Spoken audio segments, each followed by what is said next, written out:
Good morning. This is the Town of Hempstead Board of Appeals, June 10th, 2026, 9:30 a.m. meeting. Will everybody please stand for the Pledge of Allegiance?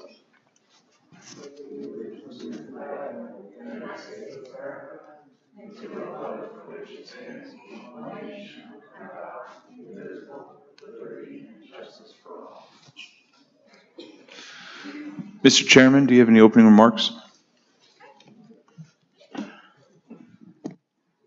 Excuse me. For those of you, is there anyone in the audience who has not appeared before this board before? Okay, so for those of you who haven't appeared before us, I'll give you a few comments about how we conduct the hearings. All right. First, in terms of calling the cases, we will hear any requests for adjournment first, and thereafter we'll get into the calendar.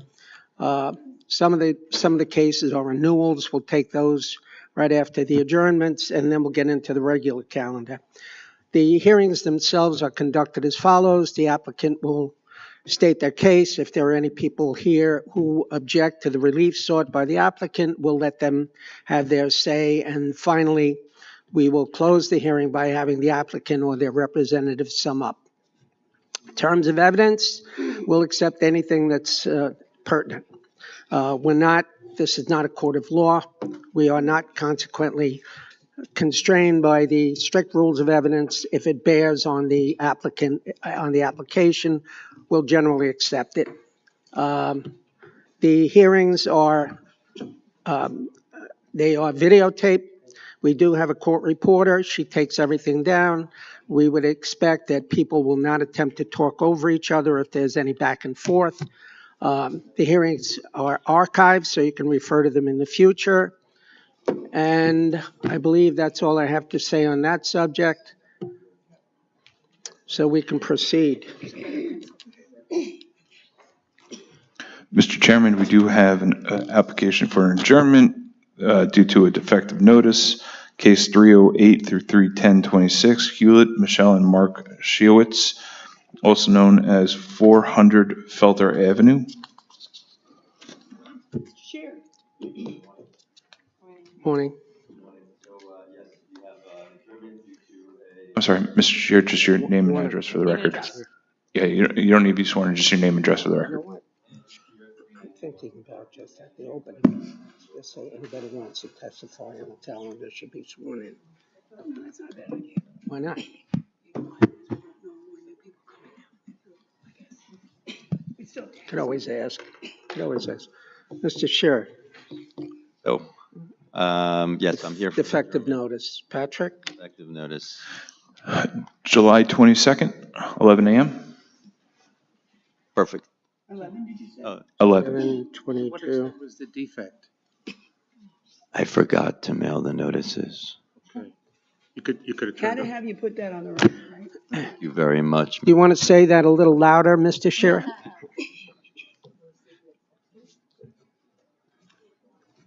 Thank you. Happens. Okay. You Guilty. got the next case too? I do have one coming up. Nailed them. Okay. Next, we have case 30126, Wantoa, St. Markella Greek Orthodox Church, amusement rides special event, duration June 18th, 2026 through June 21st, 2026 with tents. Rain dates June 25th, 2026 through June 28th, 2026, also known as Church Parking Lot and Town of Hempstead Parking Lot, WA4. Sir, please stand. Raise your right hand. Do you swear or affirm to tell the truth, the whole truth, and nothing but the truth? Please take a seat, state your name and address for the record. My name is Konstantinos Galitos. I'm 3218 Hewlett Avenue, Merrick, New York. Morning. Morning. Tell us about the event. How many years have you done it? At least 14 that I'm there. Okay. So. And the hours? Depending on the day, Thursdays is like in the afternoon, like 4 to 9. And Friday, Saturday, it starts earlier, like 12, 1 o'clock to 9 o'clock. One moment. I'm sorry. We'll sit with them and verify that if you don't mind.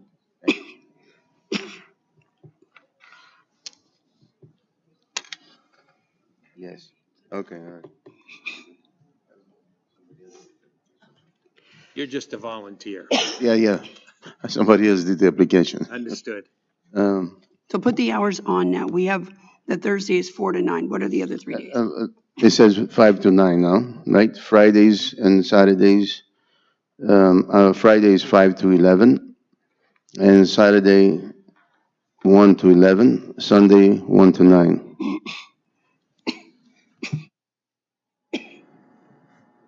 Are you going to have music?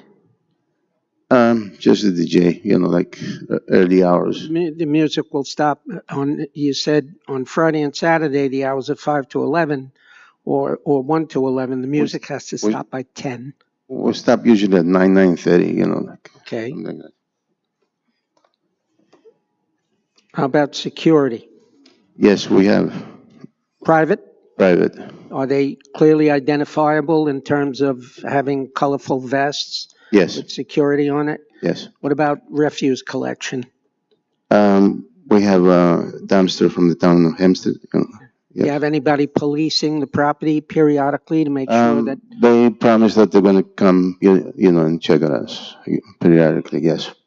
Okay. But he means, I think he means, at the end of the evening, for example, are there some volunteers or something who go around and make sure that Yes, any debris yes, that's, yes. let me finish the question. Yes. Any debris that's thrown about is collected and put into the dumpster so it doesn't blow through the neighborhood. Yes, the place is clear at the end of the day. Yes. Hmm. What about, did you guys notify the police? Yes. What precinct are you there? Uh, Fourth? the closest one. Yes, I guess fourth. Seventh over there? Yeah. One. So they were sent a letter in advance. I know you guys do this all the time, so we're just need to put They it. they usually come around all the time. Yeah. Anything else? How many rides? I guess, I don't know. Yeah. You have rides? Yes. How many? 5 to 6. 5 rides. 5 rides. Who provides them? What company? No, you got me there. Company. I'm sorry, I remember the You company. don't know. Mm-hmm. Okay. Hold on.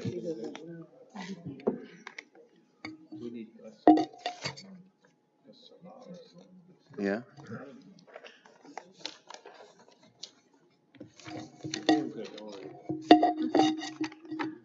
All right. Just for the record.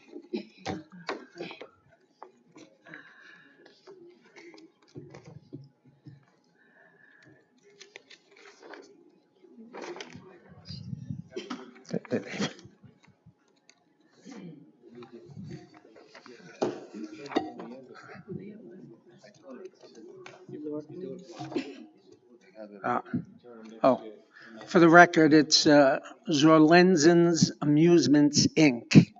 They're going to provide the rides.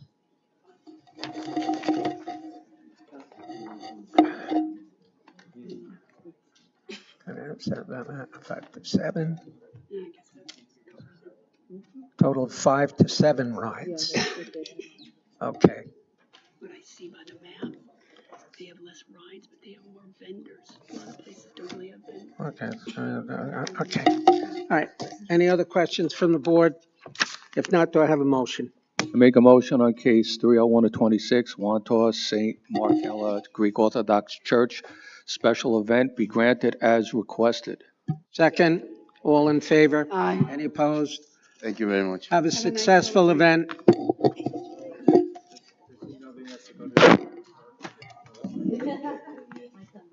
Coming up soon. Don't go away yet. I mean, you could move to the side and Gail will talk to you. Next, we have case 1185-26, Franklin Square, SOSP Incorporated, St. Catherine of Siena Church. Amusement rides, special event duration June 25th, 2026 through June 28th, 2026 with tents, also known as Town of Hempstead parking lots FS3 and FS4. Please raise your right hand. You swear or affirm to tell the truth, the whole truth, and nothing but the truth, so help you God. Please take a seat and state your name and address. Thank you. Joe Rinaldi, 32 Taylor Road, Bethel, Connecticut, 06801. Good morning. Morning. You've done this before, I take it, Yes. so go ahead. So our festival is June 25th through the 28th. Our hours of operation are Thursday and Friday, 6 p.m. to 11 p.m. Music will stop by 10. Friday and, Saturday, 1 p.m. to 11 p.m. and Sunday, 2 p.m. to 10 p.m. Again, all entertainment will stop at 10 p.m.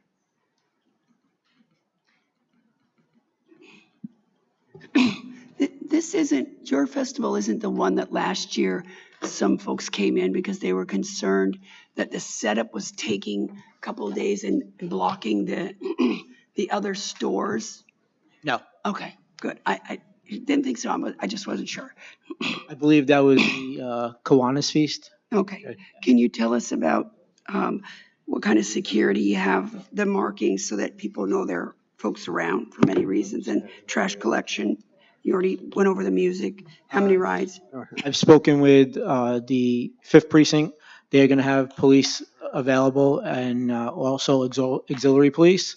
We will also have our own private staff as well, having security, and they will be wearing shirts saying security. Great. Trash collection. Trash collection by the town of Hempstead will be picked up daily. What about people policing? We have During the event and Our at own the members will be conclusion each night? policing. The police will be on site during the event as well. No, I mean policing for debris. Not policing for debris, picking up Oh, yes, garbage yes. in the Our members will be Yeah. picking up the trash as well. Okay. We will be bagging it and putting it aside for the sanitation. Uh, Right. How many rides? 13 rides, Who's providing the rides? Wonderland Midway. Different. How many years has this been going on? This is our 21st year. Okay. Oh, in my 21st year here, so I guess I was here the first. Okay. When did you put in the application? The application was put in probably about 2 months ago. You might want to think about doing it a little bit earlier so that the case comes up a little bit sooner. As I understand it, you're having difficulty with one of the usual attractions. The only reason was because we moved locations. Is that it? We had to make sure we were okay to have the festival in All right. that location. Try to do it a little earlier in the Otherwise- future so that, you won't be disappointed. Yeah, absolutely. Any other questions from the board? If not, do I have a motion? I make a motion on case 1185-26, Franklin Square, St. Catherine of Siena Church, special event be granted as requested. All in favor? Aye. Any opposed? Have a great celebration. All right. Thank you so much, guys. Sure.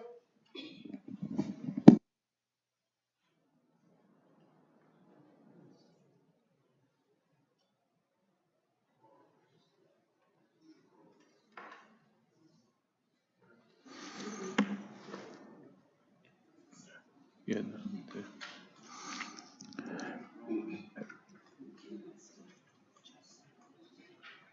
Next, we'll be calling case 296-26, Merrick 7-Eleven store number 34162. Okay.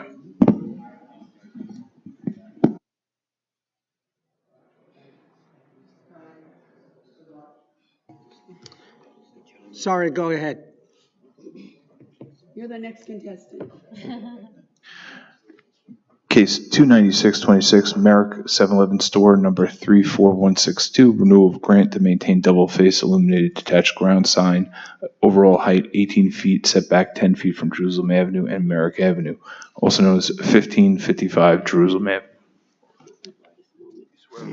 Hey, hey. Please take a seat and state your name and address for the record. Good morning. Morning. Victor Hero, 3200 Hackberry Road, Irving, Texas. I'm impressed. Flew you up from Texas on a sign renewal, huh? Yes. Okay. So, go ahead, present your case, or, it's a renewal of a grant to maintain a double-face illuminated detached ground sign. Overall height is 18 feet, setback from 10 feet from Jerusalem Avenue and Merrick Avenue. The building department inspected the property on April 20th, 2026, and they found that all conditions previously imposed by this board are being complied with. Do you have anything else you'd like to add? No. Well, I have a question. I'm sure you're a Mavs fan, but did you negotiate some Knicks Spurs tickets in exchange for having to come all the way up here? $10,000. Okay. Plane ticket. Yeah. Any other questions from the board? If not, do I have a motion? Move, Mr. Chairman, that the hearing be closed, the matter be placed on the decision calendar. Sir, you'll be notified by mail of the board's decision once it's rendered. Second? All in favor? Aye. Any opposed? We don't have any other Texas ones that. There's another one. That's the 11 o'clock. Oh, okay. Can't do that until 11. What time is your plane? I have another appointment. I'm telling you, with those tickets. Okay. I mean, it's. It's on for the 11 o'clock calendar, but it is an adjournment. What do you mean? That's going to be adjourned? Yeah, leave it for 11? Yeah. Nobody was there, Joe. Joe, nobody was there. So again, if you want to, I'm just letting you.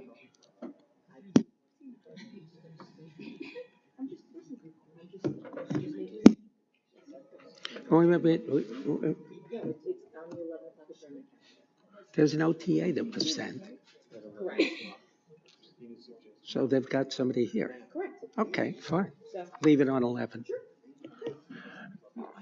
Next, we're calling case 29726, Almont Municipal Credit Union, renewal of grant to maintain one double-face illuminated detached pylon sign, setback 8 feet from Hempstead Turnpike, north side Hempstead Turnpike, 533 feet east of Macassee Avenue, also known as 1710 Hempstead Turnpike.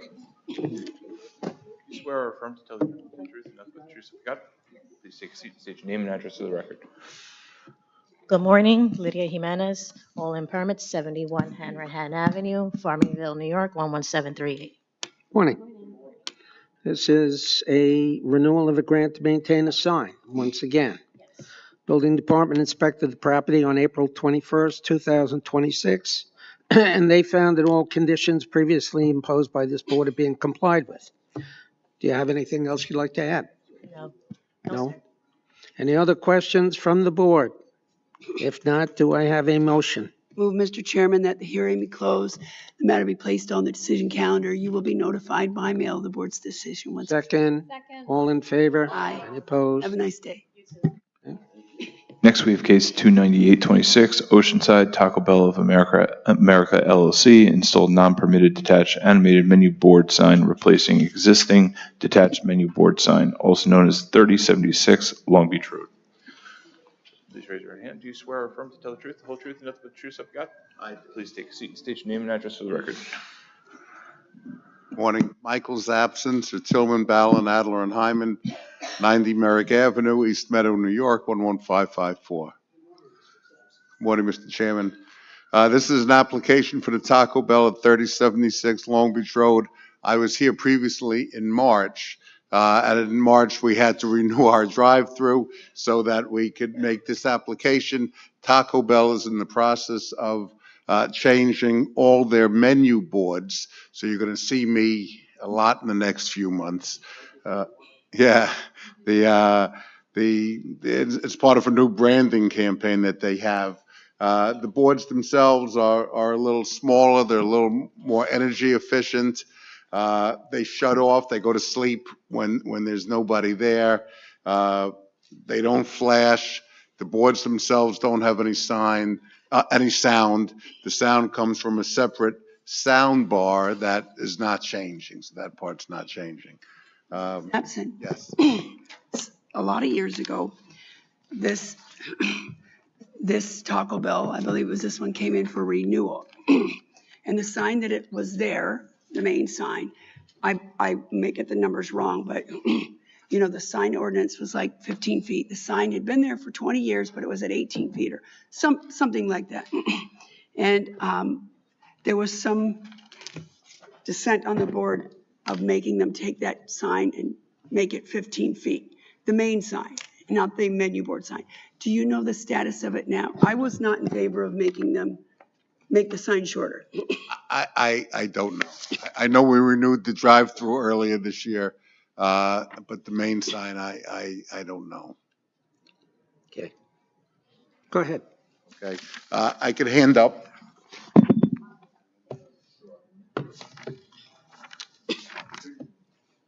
No, it's just a We'll accept those. On the small paper are pictures of the existing sign. On the large papers, pictures of the sign that will be replacing it, which is currently in their Farmingdale location. You know, they're extremely similar, and I tried to get the angles right. The new sign, when there's no one there, it shuts off. So that's a big selling point, we think, an advantage. Also, the company will be easier access to make changes, updates, promotions, prices on the new sign. I'm sorry. The sign is, how much does, I'm just curious of what the actual change substantively is that caused you to have to come in for this? Just because it's non-permitted anyway, I mean, you're just replacing it. If I knew that answer, hopefully I wouldn't be here. But we filed to put in a new sign, and we were told we had to come back because it's a little different from, I guess, what's there now. It's a little smaller. The new one is smaller. Yes, slightly. It's going on the same mounting brackets. You know, it's substantially the same. Holly, can I ask you something?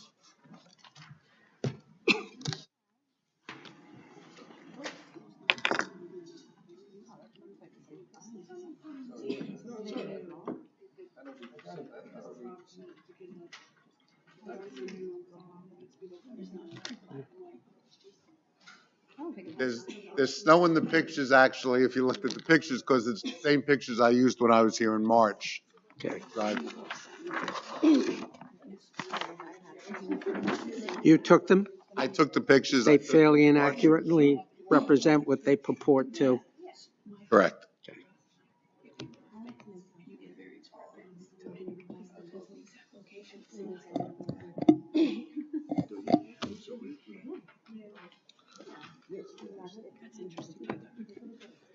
Any other questions from the board?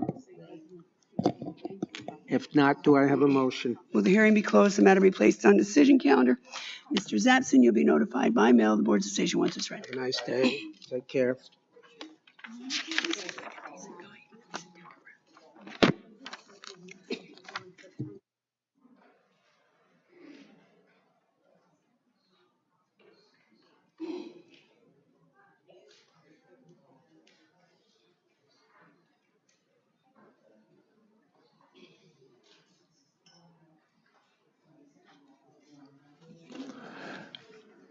Next, we're calling case 29926 through 326, Woodmere, Ari M. and Ahuva S. Gamas. Variances, lot area occupied, rear yard, construct two-story and second-story additions attached dwelling, mother-daughter residence, a second kitchen, also known as 978 Dartmouth Lane. Mr. Chair, do you swear or affirm to tell the truth, the whole truth, and nothing but the truth, so help you God? I do. You see? Morning, Mr. Chairman. So we're just requesting a second call-in because my clients are on the way. Thank you. Thank you.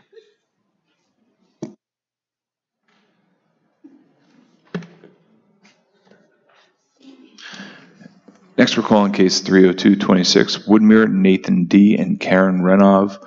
Variances, lot area occupied, side yard, rear yard, maintained two-story addition, second-story addition, one-story addition with roof deck above, deck and bay windows all attached dwelling, additions and alterations in excess of 50%, new CO required, also known as 135 Oak Street. Please raise your right hand. You swear or affirm to tell the truth, the whole truth, and nothing but the truth, so help you God. Please take a seat, state your name and address for the record. Good morning, Chairman, members of the board. Shmuel Flaum, 194 Wanzer Avenue, Inwood, New York, 11096. Nathan Renov, 135 Oak Street, Woodmere, New York, 11598. Okay, good morning, Chair, members of the board. We're here today seeking variances to maintain certain items that were added on to an application that had a previous approval from the building department. Specifically items relating to the lot coverage of the property and the additional deck. I'll go into more enumeration of the history of the project. We filed an alteration addition to the existing dwelling, and everything was filed and approved as of right by the building department. A permit was pulled. During the course of construction, certain situations changed in the family dynamics that required the client to consider putting in a guest suite on the first floor. Has the construction been completed? The construction has been completed on the dwelling. So it's maintained It's maintained, over and above what the permit was issued? correct. So, yeah, that was sort of my question. You said a case that had been here before. Did you mean to the building department or to zoning? I'm sorry, I didn't hear the question. When you called it a case that was approved before, or words to that effect, did you mean just an as of right? Because then you called it an as of right. Sorry, application that was filed and approved in the building department, that was as of right. Okay, so the whole case was as of right, and now they're outside of that, there's a Correct. two-story addition, a second-story addition, a one-story addition, a roof deck, another deck, and a bay window. All that is built outside of the permit? No. The only thing additional outside the permit was a one-story extension at the first floor and then the deck behind it. So why is all this other stuff before us?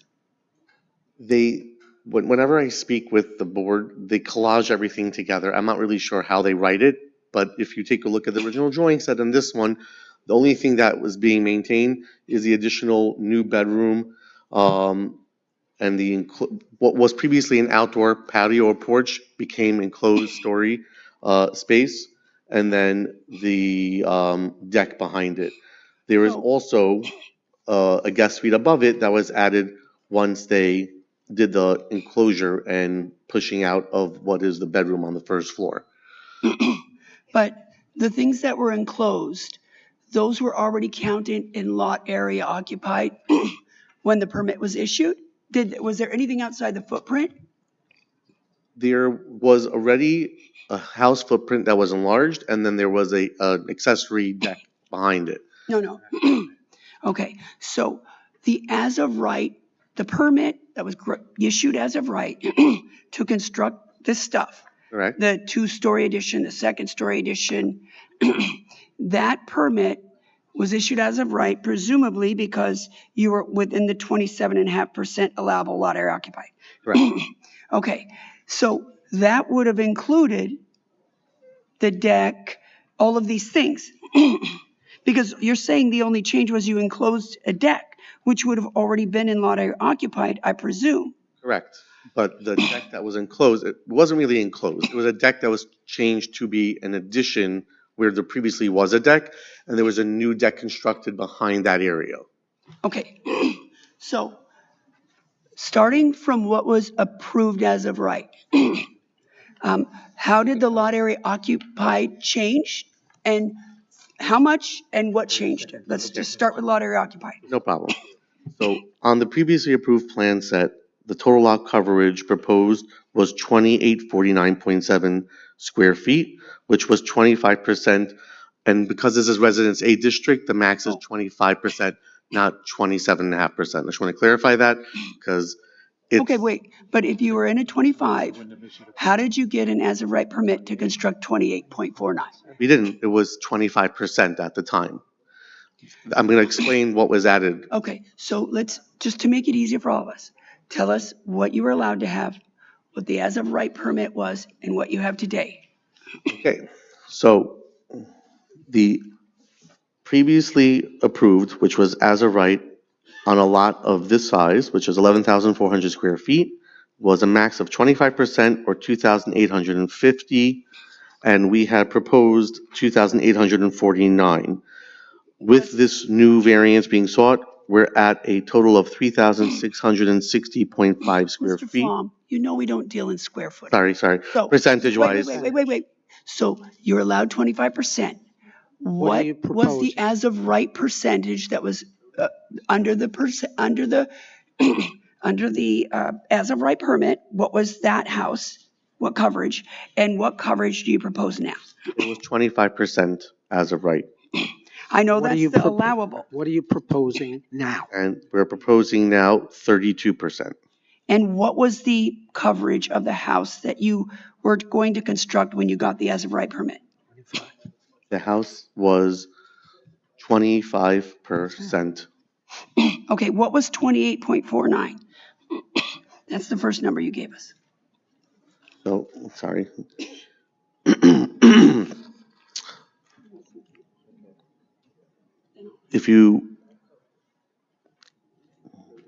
I said 28.49 or 25.9?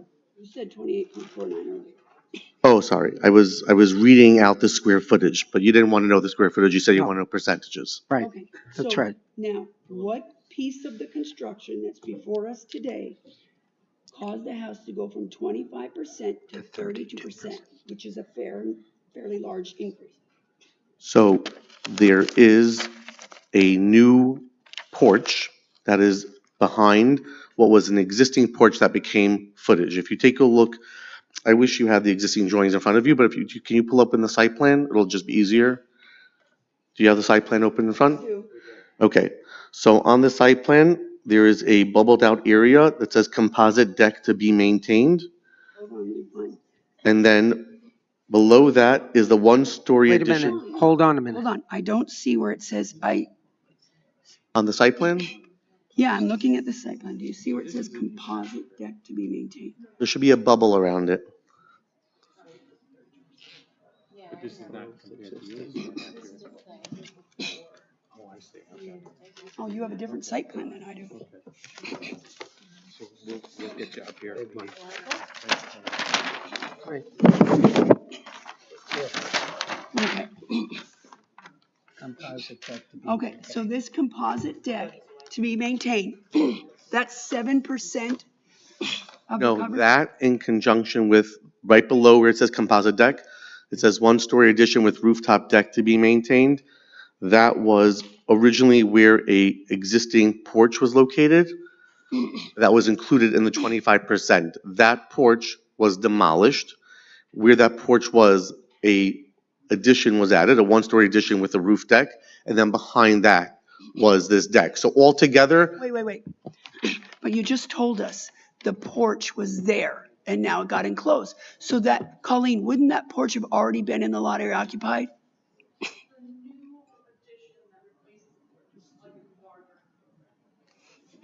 So you enlarged the porch and enclosed it. When you say slightly, I'm still trying to find the 7%. Yeah. bring you up to site. Let her, Colleen, you come in. Because Plan that was approved at the 25%, so that's that existing porch that's what I'm saying. See how it doesn't align with that back addition? hold on, I'm trying to reconcile what I have. So you're there. So it's this part of the porch. That's now new. This original approval, there was a porch, And then, we built a new deck. and then all of This was this. extended, added. Does that come to 7%? Unfortunately, has this, because the way I mean, Pretty significantly sized lot, it's 11,000 square feet. So, It looks like all the other dimensions appear to be the same. yeah, but can we, what's the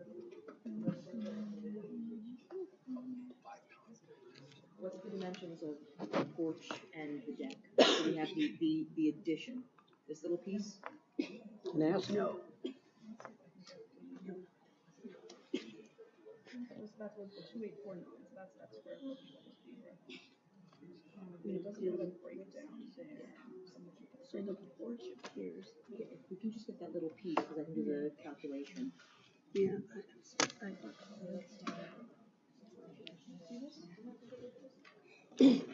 Mr. Flom, can you tell us the dimensions of the deck so that we can calculate what percentage of square footage it is? Yes. The deck behind the house in and of itself The deck you're here for today, Mhm. yes. is 20 feet 2 inches by 24 foot 9.5 inches. Did you get that, Christina? In total footage, it's Do 20 feet 497 by square feet. 25. 497 square feet. So what percentage of the lot coverage is that? The lot is, what'd you say, 11,400 square feet? It's about two. Yeah, just do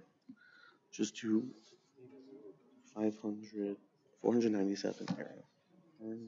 497 times 11,400 square feet.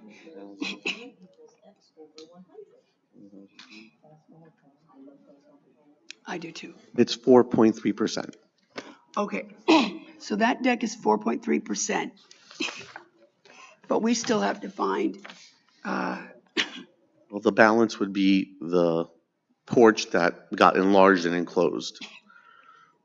2.5. so 3%, that little section of the porch is a whole lot smaller than this 4.3. I have trouble seeing how that's 3%.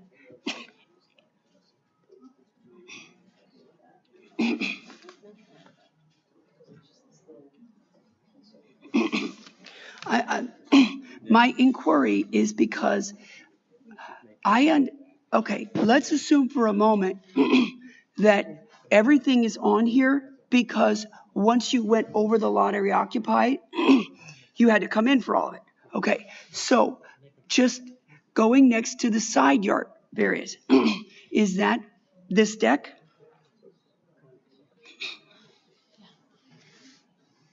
Yeah, the deck is 4'11" versus 5 feet from the lot line. Okay, now going to the rear yard, is that this deck? Just to the deck. It's 8'8" to the deck and it's 33'6" to the house. The rear yard we're talking about. Okay, and the roof deck, I guess that's before us because it's on top of The extension the that was 1 porch that's story. before us because it was enlarged and enclosed. Correct. Now, deck and bay windows, where are those on my site plan? And why is that before us? I'm not sure what bay window. The only bay window is at the front of the house, but that I'll read it to you. Variance lot area occupied, side yard, rear yard, maintained 2-story addition, 2nd-story addition, 1-story addition with roof deck above, deck and bay windows all attached to dwelling. There was only one bay window. It's on the front of the house. And it was replaced as of kind in right with the original application. That's before us because you threw the whole thing before us with your lot area. Now, can you tell us why they didn't build it pursuant to the permit? Because it seems to keep happening. So a lot of times during construction, people's family dynamics change, things change all the time. And so during the construction, need for having a 1-story guest bedroom suite became pertinent, and they didn't have one in the plans. And so So they just added one. I had advised them that if they're going to add anything, they're going to have to come back before the board and file a variance to maintain it if they change it. Well, they didn't just add that. Then they decided, well, let's put a giant deck on the back too. I mean, 32% in a 25 is not an insignificant variance. Agreed. And this seems to be becoming a pattern. Like, if they knew enough to go get a permit, and you advise them, don't build without a permit because you're going into variance land. I just, Mr. Chairman, can I ask something? As the lot percentage now is 32 instead of 25. Correct. What percentage is the deck that you put on of that 7%? Well, we said it was 4.3. So in other words, aside from the deck, you're only talking about 2% of the lot coverage. Yeah, Thank you.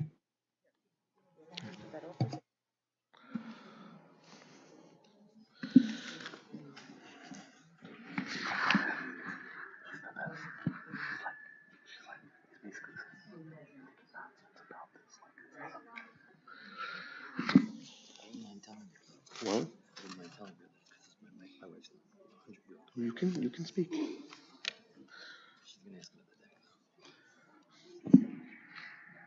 the lot is really large. We had a deck that wasn't, say, you could just say that the contractor wanted to finish the job and didn't want to wait for a variance to complete the deck. That's all. It's not wrong. What? That's true. Also pressure from the bank. Well, you don't pressure the bank. I would just say the contractor, wanted to get a job done and the bank.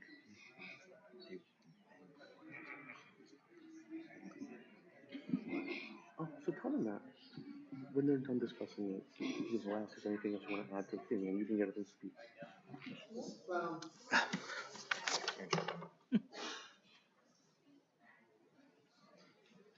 raise my left hand because I'm a lefty, so it's my instinct. Sorry.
Mm-hmm.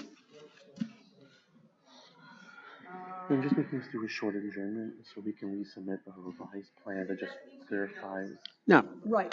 no. That's it. But why don't you get up and speak? Oh, you don't have to come to the adjournment. So, Mr. Renov, we're going to give you a very short adjournment just to clean up a few discrepancies on the plans, all right? And it's a maintain, so there's no harm, no foul. If I could just answer the question that you had asked about what the family issue that came up that. I didn't actually ask that. Because Sorry, that would pry into your personal life. No, it's okay. I appreciate it. But just so you understand, we did not intend to have the first floor bedroom when when we started the construction. My wife has a grandmother who is now turning 100 this summer, so this was 2-3 years ago. She lives, believe it or not, alone in Queens. She's still Holocaust survivor, still lives on her own, does everything, but she more and more has been coming to us for weekends, which is really what precipitated us needing the guest bedroom on the first floor. And when we gave up the porch in the back, we wanted there to be somewhere for her to be able to sit outside, etc. We also had a separate pressure from our bank to get the complete our construction loan. They were telling us that they couldn't finish it. I'm in a sort of weird position where I need the certificate of occupancy to switch over in order to switch over from the construction loan phase to the mortgage phase. And they're threatening to cancel my entire thing, even though I've been paying my interests without my principal for a long time now, which benefits the bank, ironically, not me at all. But they've been forcing me to do it, so they've been pressuring us. But the bank, the building portion of the bank, said that they can't give us the remaining portion of the building loan without building the deck. So between that and the contractor pressuring us, we spoke with the architect about getting it done. He said, well, you're going to need a variance. We understood we would need to come before the board to ask for approval for it. But it was one of these things that a confluence of situations that all happened at the same time, not intended at all. I mean, everything before that was all done with the intention of following all the rules. It's just the way that it played out. All right, we're going to give you a real short adjournment. Patrick, how soon can we put this case on again? July 1st at 11 Okay. a.m. July 1, what time? 11 a.m. Okay, thank you. Thank you very much. Thank you Have so a good much. day. You have a good day. Next case. Next, we'll call in case 30326, Merrick, Nicole Condrada, and Guillermo Dillon. Maintain pool equipment not permitted in the side yard and with less than required side yard setback, also known as 2062 Shaw Drive. Swear affirm to tell the truth, the whole truth, and nothing but the truth, so help you God. Please state your name and address for the record. Good morning. Gregory Mindel, 84 Bunker Hill Road, Salisbury, Connecticut, 06068. Down from the frozen north. Yes. I only got stuck behind one tractor this morning. I'm here representing Nicole Contrada and Guillermo Dillon of 2062 Shaw Drive, Merrick. We're here this morning requesting permission to maintain pool equipment not permitted in the side yard and less than the required side yard setback than required by ordinance. The pool was constructed last summer, at which time they located the pool equipment at the end of construction up on the side yard of the dwelling, which would be the west side yard. I've submitted photographs that clearly depict the equipment in the side yard. Mr. Mindel, was the pool constructed with a building permit? Yes, By of the course. building department? Absolutely, with a permit. And the permit showed where the pool equipment was to have been It was installed? to be in the backyard, and then they constructed new steps at the back of the dwelling, which I obtained a building permit for, which was permit 25-10328. See it? Yeah. At the back, and they decided to move the pool equipment to the side of that rear one-story addition. What's interesting is if this equipment was pushed just a little bit further back and it had a 4-foot side yard, we would not be before the board. And the side yard is 3.55. 3.55. The building line of the dwelling is what dictates the rear yard, not the added rear one-story addition. I've had a similar case like this where we put the pool equipment next to a one-story addition and it was permitted. The rear yard or the side yard? 5 inches on the side. What's considered the rear yard of the dwelling is the back building line of the original dwelling. Got it. So It's a corner house, you're right. so when you look at the pool heater, it's actually the pool heater and the Zodiac Fusion in-ground filter that are the culprits in this variance. And essentially, we're asking for 0.5-foot side yard reduction. If you look in the photographs that have submitted, this was before the fence had been completely restored to its location. You can see that the neighbor most affected has both of their air conditioning units located adjacent to the pool equipment. What's interesting is technology has changed over the years. I've been doing pool permits for 30 plus years at this point, and working for this company as well for decades. And the pool equipment has gotten substantially quieter. So a pool pump nowadays is about 50 decibels, whereas the average air conditioning unit, a medium quality one, is 70 decibels. So the neighbor's AC unit is essentially louder than potentially any pool pump that you would have. Pool pumps also don't run throughout the day nonstop. They cycle on and off. This is high quality equipment. It hasn't been any issue with the neighbor that we're aware of. It's been in place since August of last summer. It's up and running. The property is maintained in excellent condition. This homeowner really maintains a very nice property. How did your client come to know it needed to be legalized? Just its follow-up inspection when it was installed? We follow up on all projects. This pool company happens to be very fastidious about how they do things. And when the equipment was moved, he said, we have to file a supplement. Well, who moved it? Well, they piped it in when, yes. And it also is easier to do the pool heater because it's gas to keep it closer to the house, to the gas line. And that's what sometimes causes some of these variances. Location. The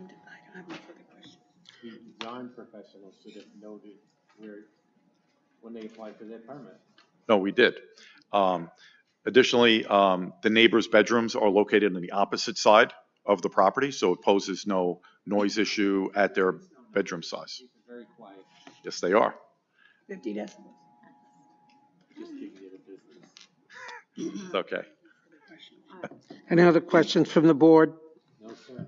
Not, do I have a motion? Move the hearing be closed, the matter be placed on the decision calendar. Mr. Mindel, you'll be notified by mail of the board's decision once it's rendered. Second. All in favor? Aye. Any opposed? Any abstentions? Thank you. Have a great day. Thank you. Next, we have cases 30426 through 30626, Seaford, Thomas, and Andrea Glynn. Maintain shed higher and larger than permitted, exceeding horizontal maximum on all sides and with rear yard setback variance. Special exception to maintain a second accessory structure, gazebo higher than permitted.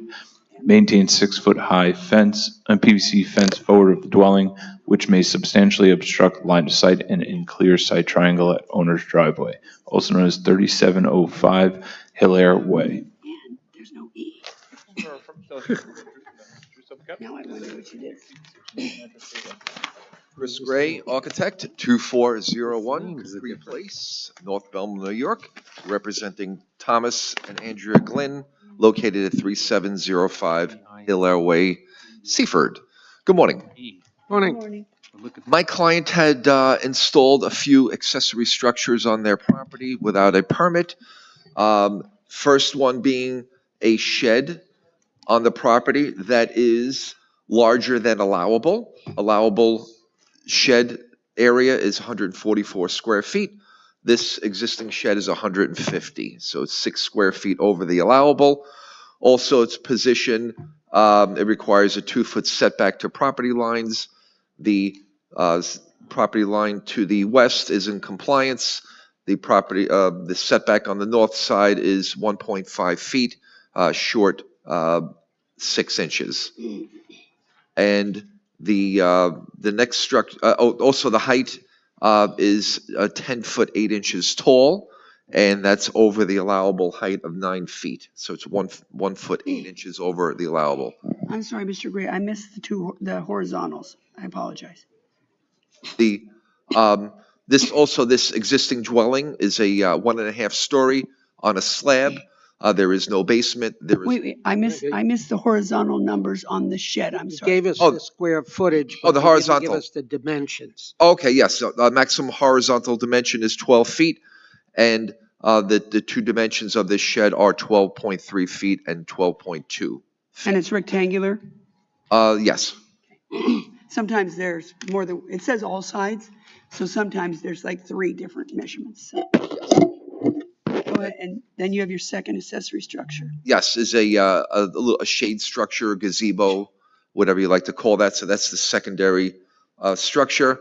It has a height. What's the height of it? The height is 9 feet 2 inches. It's No. 2 inches over the allowable. And also, finally, they installed a fence, forward of the front building line of the main part of the house. This is a corner property, and the streets are the same names. So the property, the hill are, the east side of the property is the true front of the property. And so they extended the fence into that front yard. On this plan, the fence will have to be modified to chop off 8 foot in each corner to provide a sight triangle from the owner's driveway.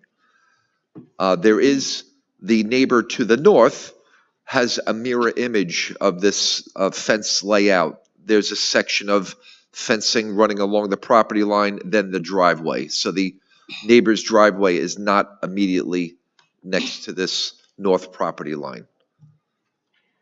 So just so I'm following along, because I'm trying to, their driveway is affected. The neighbor's driveway, the Behringer family, their driveway is not near the fence, right? Correct, yes. I think Google Earth disputes that. This is the subject house. Right here. Yeah, but look at the driveway here. That's the neighbor's fence. Here's our. Oh, I apologize. Yeah, it's confusing. It's like a mirror. It's like a mirror image. Yeah, it is. I understand. Yeah. Bad internet connection. How did your client know they needed to legalize these items? Well, this came about. Apparently, there was some kind of complaint regarding a wood-burning stove in the home. So that's what triggered code enforcement. So there was an application to legalize that interior alteration. That is not before us at the board, but that, of course, triggered items on the property that needed to be addressed.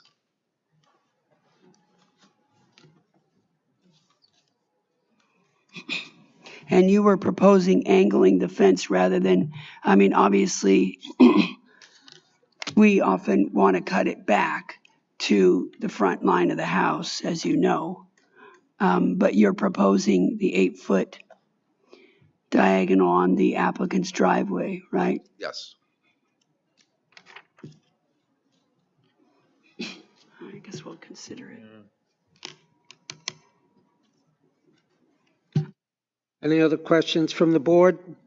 If not, do I have a motion? Move the hearing be closed, the matter be placed on the decision calendar. Mr. Gray, you'll be notified by mail of the board's decision once. Second? Second. All in favor? Aye. Opposed? Thank you. Steph, are you okay? Or do you need a break? Okay. Next, we have case 30726, near Valley Stream, Amanda and Danielle Mendelovitz.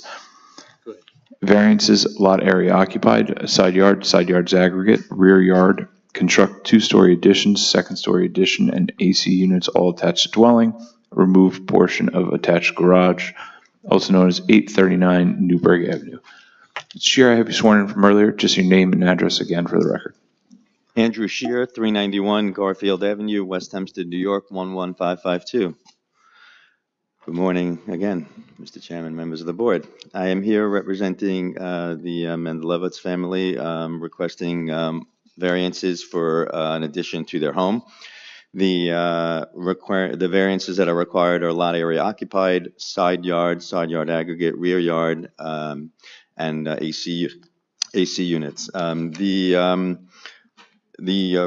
We'll go through all the variances. The lot area occupied is currently at 29.9%, and it will be 34.3% in a Residence B. And the rear yard is currently at 24 foot 2 inches, where 25 feet is required. Just a note on the rear yard, we are maintaining the same rear yard as we had before. As we are for the side yard and side yard aggregates, they're not changing. However, they require a variance because of the size of the property and the existing width of the house. The side yard aggregate that's required is 16 foot 3 inches, and we are at 15 foot 11, which is existing, and that is the variance for those 4 inches. And again, we're not changing the side yard. The side yard's getting in addition of the pool equipment, right? I'm sorry? The side yard is adding pool equipment.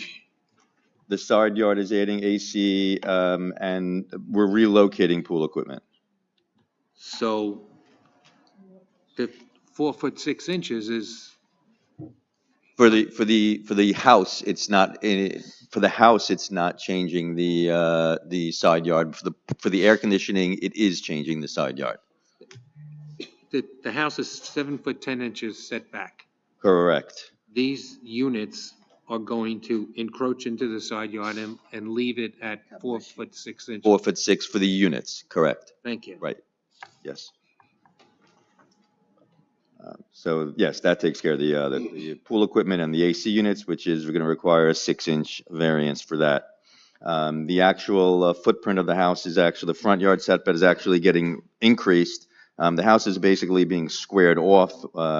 We're cutting back part of the existing garage, and the house is essentially being squared off, and that is the result of the increased lot area and side yard aggregate.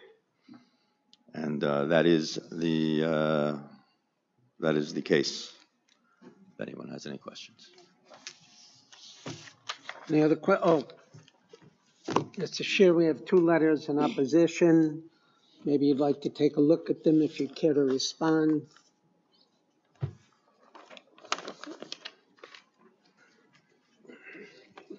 How do you feel about this? You know, this one, 307.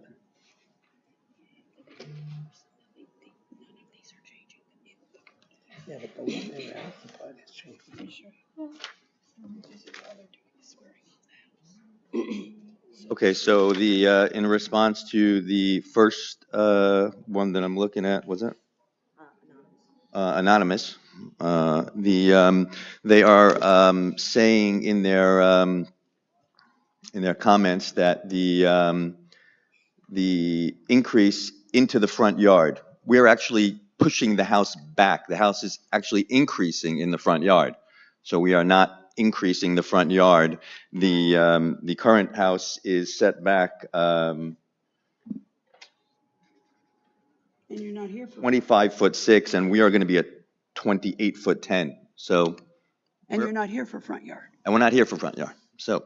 Also, your plans show that there's a proposed covered porch, 39 square feet. One would expect that your clients would agree to a condition that not be further enclosed. Absolutely.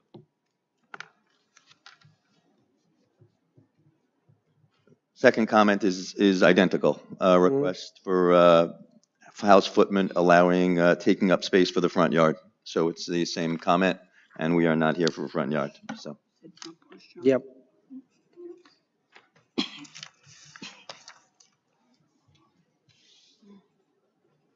Any other questions from the board?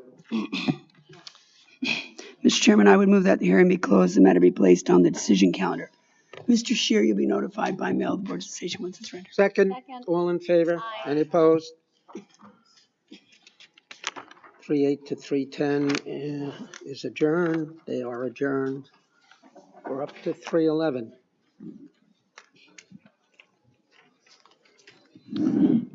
Lot area occupied. Next, we have case 31126, Belmore, Chantel, and George Sejor.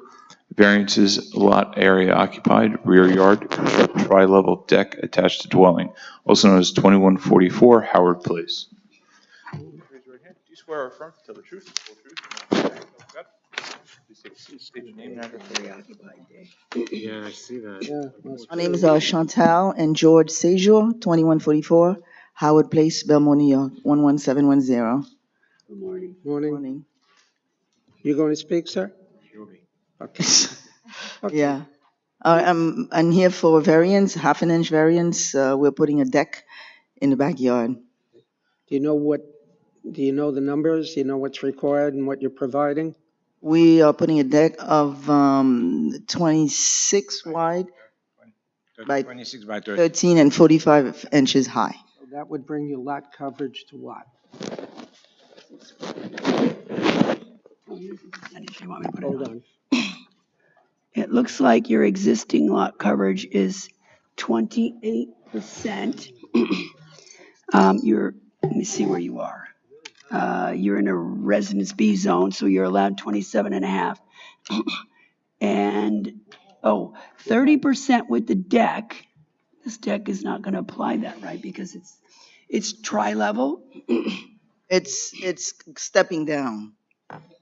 It's starting at 45 inches and stepping down because we just wanted a deck similar to our neighbors, and hers has more rails.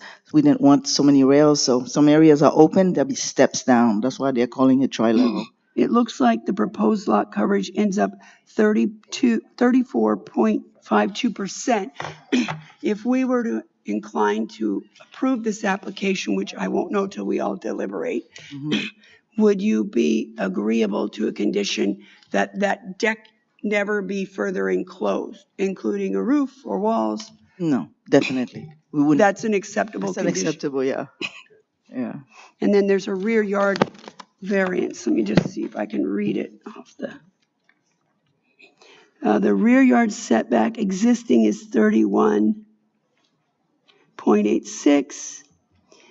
And you're required to have 25.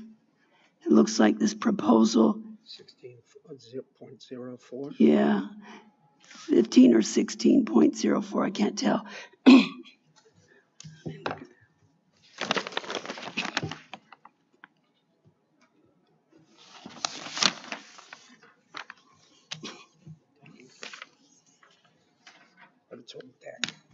Oh, your backyard is on a school district? Yeah, the school yard is behind my property. Our neighbors, all of us, it's right behind the school. So that area right behind your house, is that part of just a big yard or? No, we have a fence. No, I mean, on the back? Yes, it's a adjoining big your yard, property, yes. Is that like a grassy area or open space? Yes.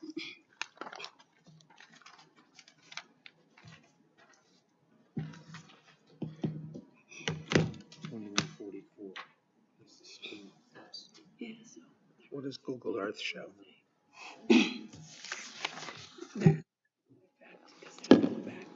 Any other questions from the board? If not, do I have a motion? Mr. Chairman, I would move that the hearing be closed, that the matter be placed on the decision calendar. You'll be notified by mail of the board's decision once it's rendered. Second. All in favor? Aye. Any opposed? Some of the cases will be decided this evening, so you could check in next day or two and see if your case was decided, if you need to get things arranged. Okay. It may or may not be decided, but a big percentage will get decided tonight. Have a nice day. All right, thank you. All right.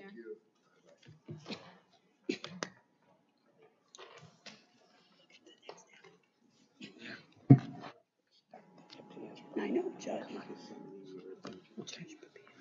Patrick? Have Christina call the case. Yeah, no, all right.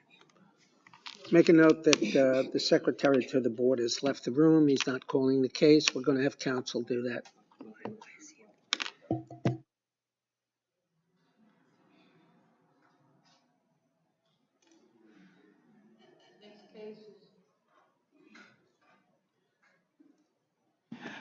Case number 312, Levittown, Rob Papia.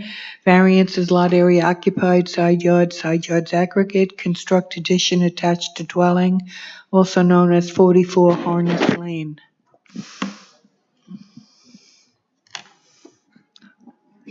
Chairman, let the record reflect that I will not participate in this case. Okay. Mr. Pellegrini is recused. Do we have a file? Who's nothing but truth to help you guide. With the file. Please state your name This and address case? for the record. Yeah. No.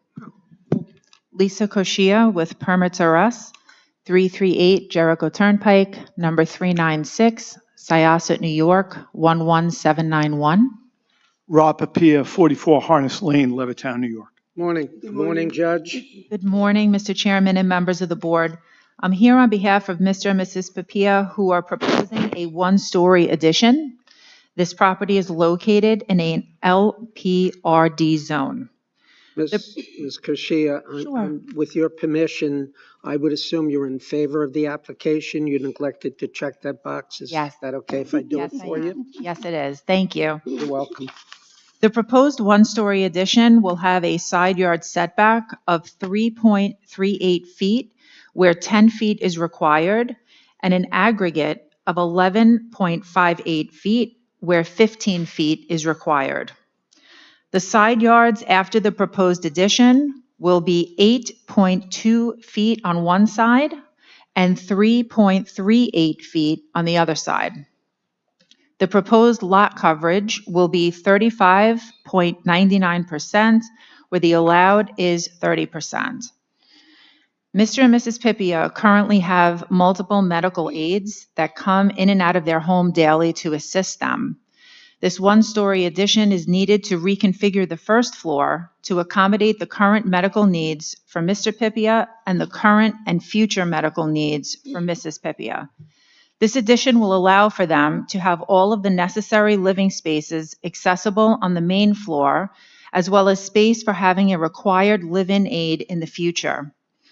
A letter from their doctor stating their medical conditions and needs has previously been submitted to the board for your review. Mr. and Mrs. Pipia have lived in this home since 1997, and the proposed addition will be needed in order for them to have quality of life both now and in the future.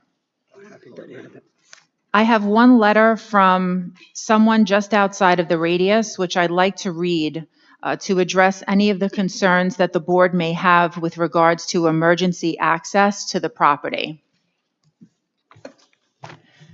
To whom it may concern, I reside at 34 Harness Lane, Levittown, New York, which is within 150 feet of the home of Maggie and Robert Pipia at 44 Harness Lane, Levittown, which is the location of this application.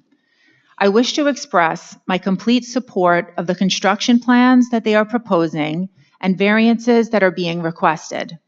Professionally, I have been a member of fire and EMS services for approximately 25 years. I have served as a member of the FDNY EMS Command, as well as an instructor for the Nassau County Fire Marshal's Fire Police Academy, as well as serving as a volunteer firefighter and paramedic with the Levittown Fire Department, and presently work with the Wantagh Fire Department as a paramedic. Although I do not represent or speak for the FDNY, nor the Wantagh or Levittown Fire Departments, after having visited this property on numerous occasions and reviewing the construction plans that are being proposed by the Pipias, I do not see a detrimental effect that these proposed renovations would have on services being provided at the subject location or the adjacent properties. Thank you. And it's signed Sean McGrath, is the gentleman that had written the letter. We also have multiple letters of support from the neighbors in the radius, which include both neighbors on either side of the property. So I would like to submit all of these letters in evidence, please. We'll accept those in evidence. Mr. and Mrs. Pipia respectfully request your approval. Just comment, there are 2 open building permits. Are they being closed out? Yes. Okay.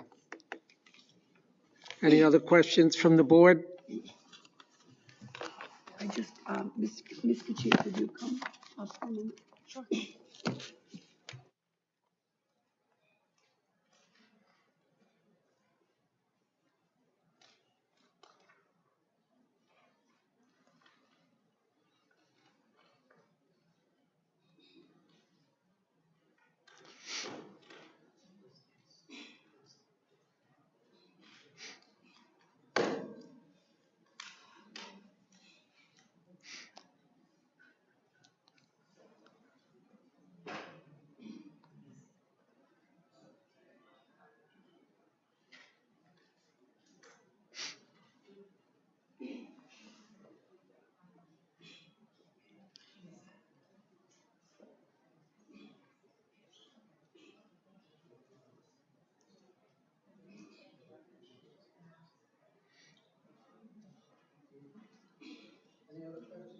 If not, do I have a motion? I would move that the hearing be closed, the matter be placed on the decision calendar. Ms. Kachia, Judge, you'll both receive a copy of the board's decision by mail once it's rendered. Second, all in favor? Aye.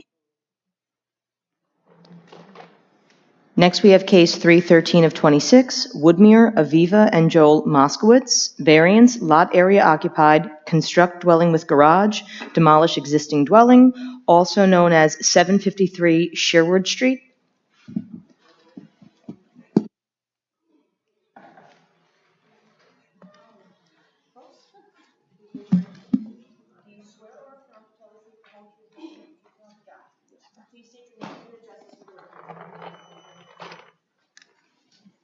Rebecca Radkin, 302 Seagard Avenue, Rockaway, New York, 11691. Joel Moskowitz, 753 Sherwood Street, North Ormond, New York, 11581. Sure. Sure.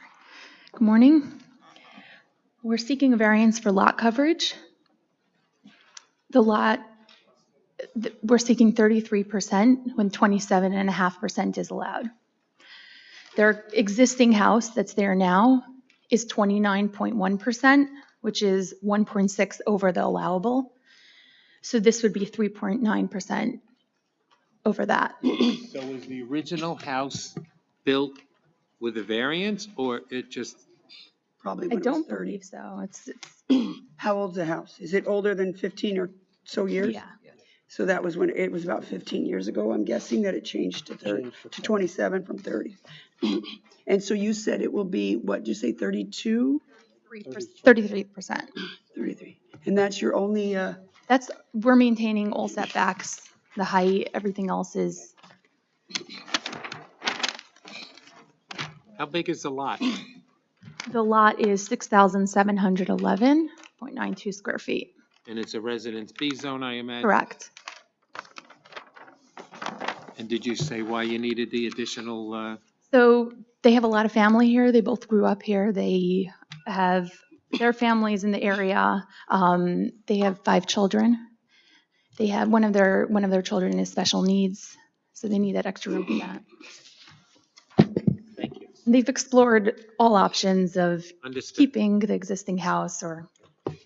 Any other questions from the board? If not, do I have a motion? move the hearing be closed, the matter be placed on the decision calendar. Ms. Rudkin, Mr. Moskowitz, you both receive a copy of the board's decision by mail once it's ready. As we said, all in favor?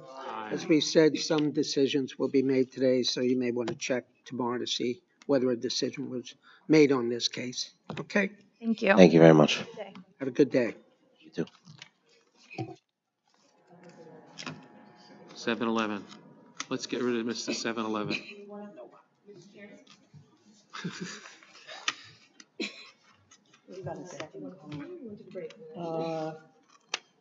We could break. Seven. We're going to take a 10-minute break. We'll be back at about 11:25 to hear the last 2 cases on the morning. All right?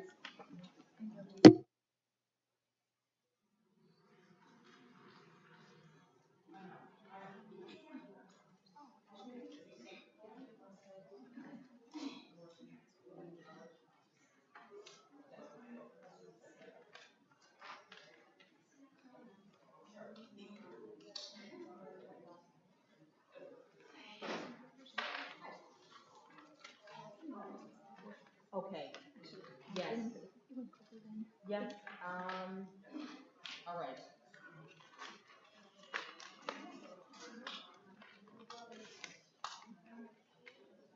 I think what we're gonna have to do is we'll mark and receive after close the hearing and fix the letter. I'll mention it to them that letters were received, but after that. Okay. All right? Yep, amazing, thank you. Have a good one.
additional variances.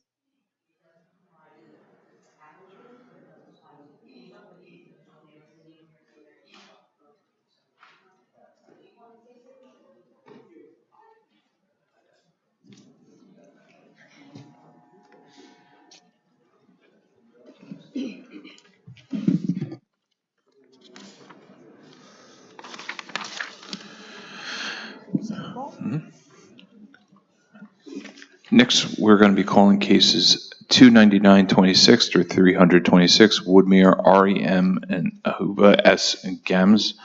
Variances, lot area occupied, rear yard, construct two-story and second-story additions attached to dwelling, mother-daughter residence, second kitchen, also known as 978 Dartmouth Lane.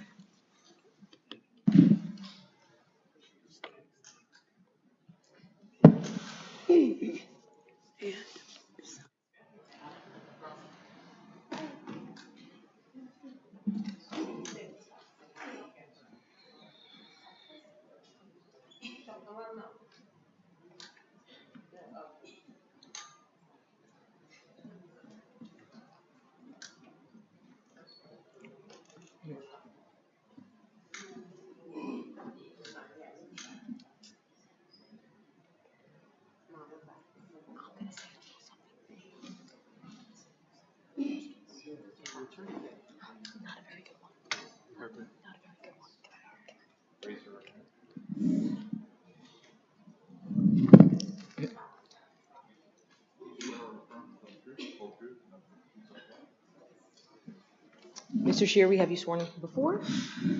And just for the record, it was brought to the board's attention today that case 299 of 26 requires additional variances because the proposed construction does not comply with FEMA construction standards. But the board is willing to go forward with the mother-daughter portion of the application under case number 300 of 26. And the purpose of doing that is so that all the attendees today do not have to come back the next time we hear the case. Your representative is the only one that'll be required, so we won't inconvenience you. Okay? Made a bit of an accommodation. Appreciate that. All right? Good morning. Morning. Andrew Shear, 391 Garfield Avenue, West Hempstead, New York, 11552. So again, we are here for the mother-daughter portion of this application to add a second kitchen and to provide, a mother-daughter bedroom and bathroom for the parents to live with their children. Oh, wow. And I've explained all the mother-daughter laws and requirements, and that fall under the mother-daughter use. And we are, I guess we're going to be awaiting the next variance that we're going to be needing to get. So, do you want to have is there testimony that you wish to elicit from the folks who have appeared? Like, I don't know, why they want the mother-daughter or whatever, it's up to you. Because the reason we wanted to accommodate them is because they were already on the way here. Right. So we want to allow them to be heard in whatever fashion they want, so that when we do the other half that has to have the notice done, you would. People are going to be. I'm trying to find the VAR just to put it on the record. I'm not seeing it here.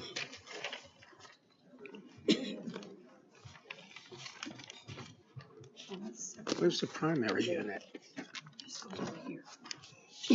Ari Gams, 978 Dartmouth Lane, Woodmere, New York, 11598.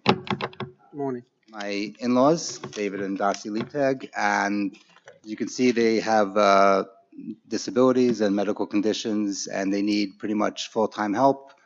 So my wife and I have decided to try to get them to live with us and to take care of them and to try to make it as comfortable as possible for them. All right, so for the record, it appears, where is the primary living unit? On the upper floor or the lower floor?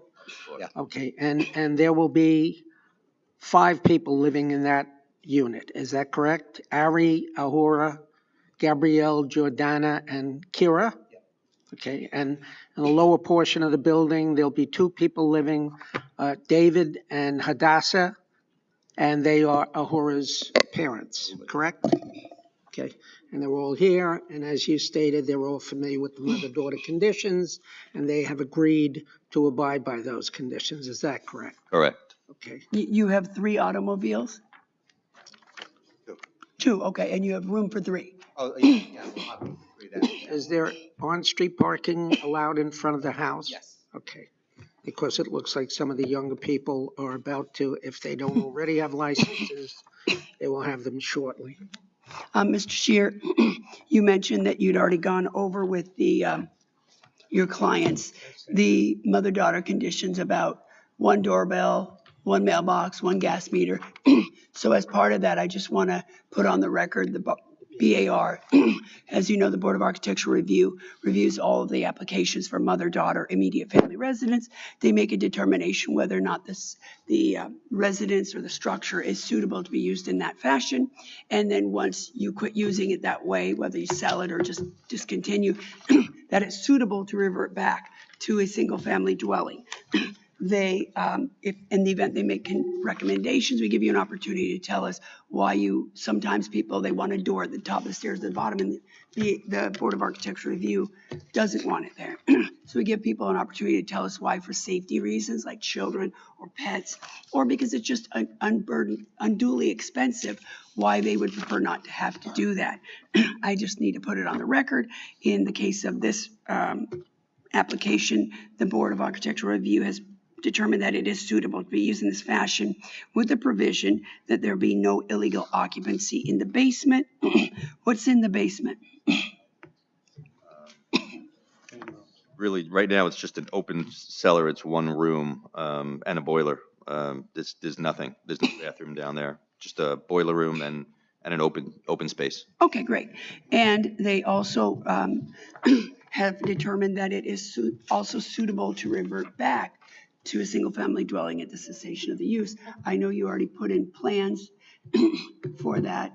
It looks like there are no open building permits. I think that's really all there. Any other questions from the board?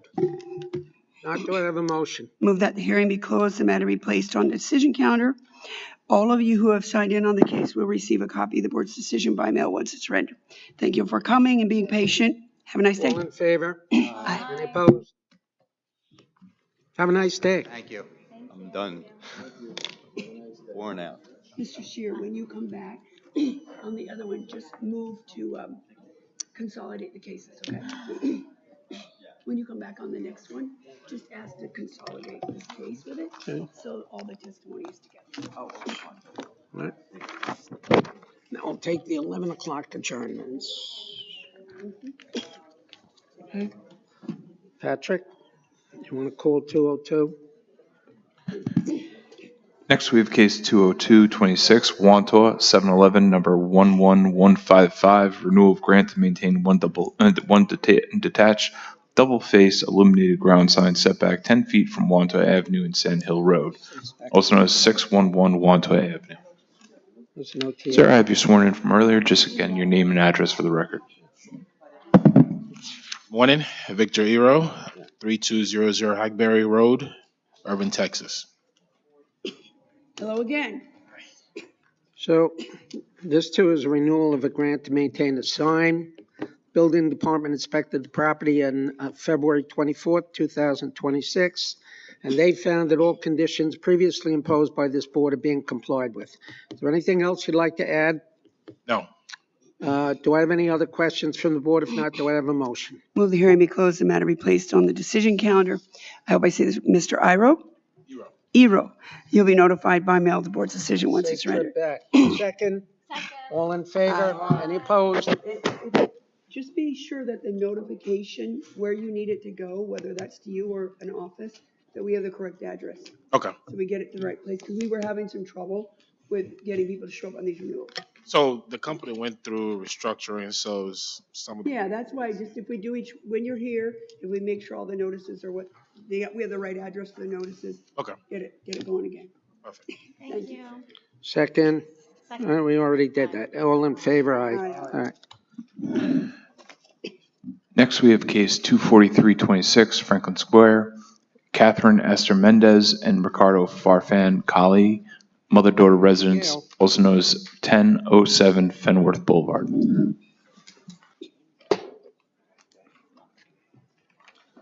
We have 2 or 3 signed in and nobody checked the box. You're not having a good day, Ms. Garcia.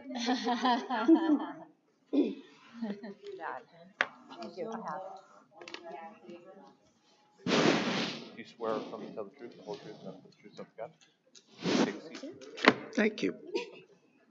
Only 2 people speaking. Okay. Ms. Kashia, I have you sworn in from earlier. Just again, your name and address for the record.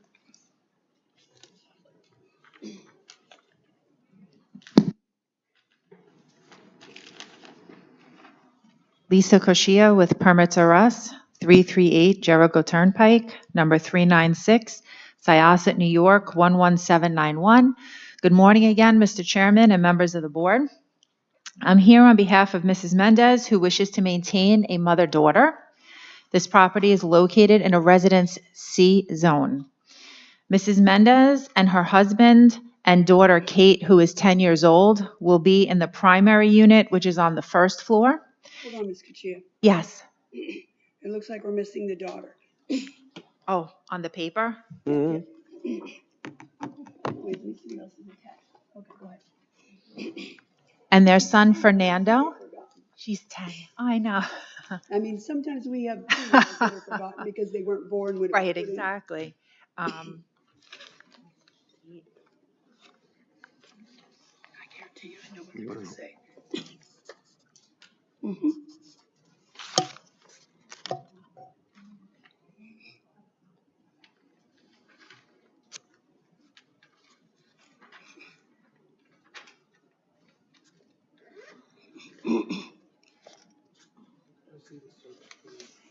Thank you. And their son, Fernando, will be on the secondary unit, which is on the second floor. They were all made aware of the mother-daughter rules and regulations of 1 doorbell, 1 mailbox, 1 electric meter. They respectfully request your approval. It appears that there are 2 electric meters. On the home? Yeah. How many electric meters are there?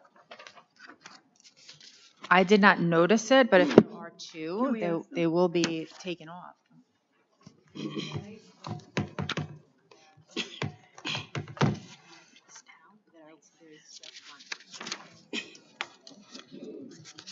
Yeah. She says that when she purchased the house, they did have 2 electric meters, and then she was told she could only have the 1, so they applied for it, and she said there's only 1 as of now. There's only one, I'm sorry. Only one being billed, or there's only one physically on the house? She's saying there's only 1 physically on the house now. There were 2 mirrors. You got to speak in the microphone because When we bought the house, there were 2 mirrors, but now it is just one.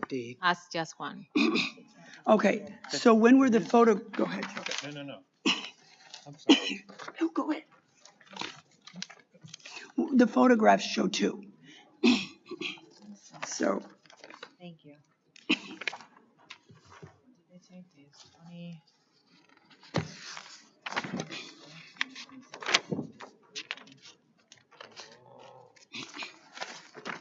I'm not sure when the pictures were taken, but we'll make sure there's only 1 meter on the home.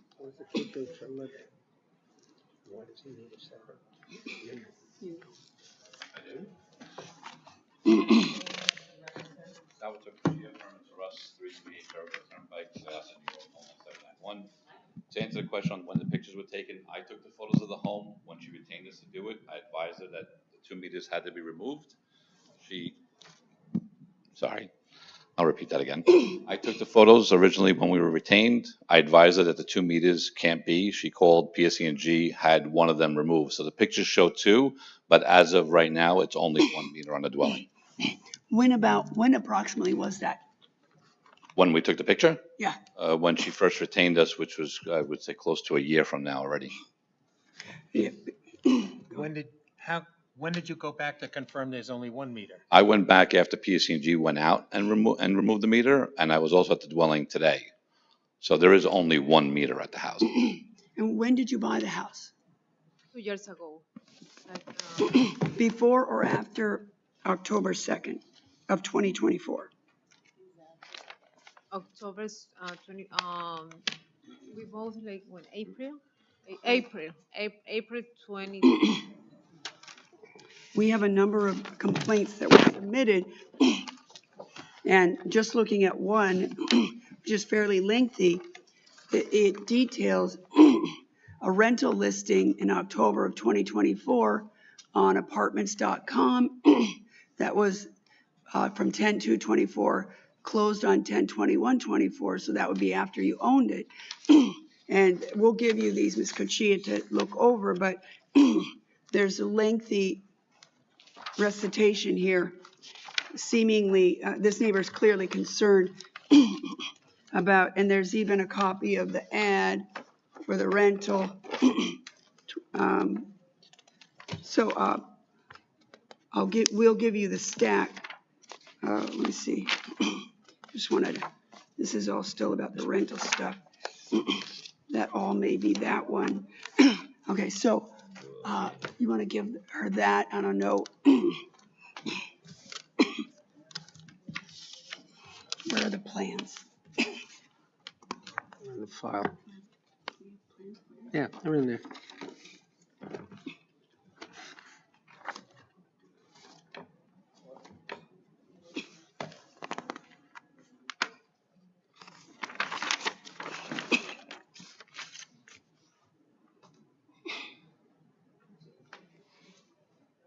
Full bath.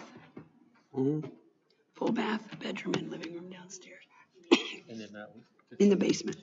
it's under an application.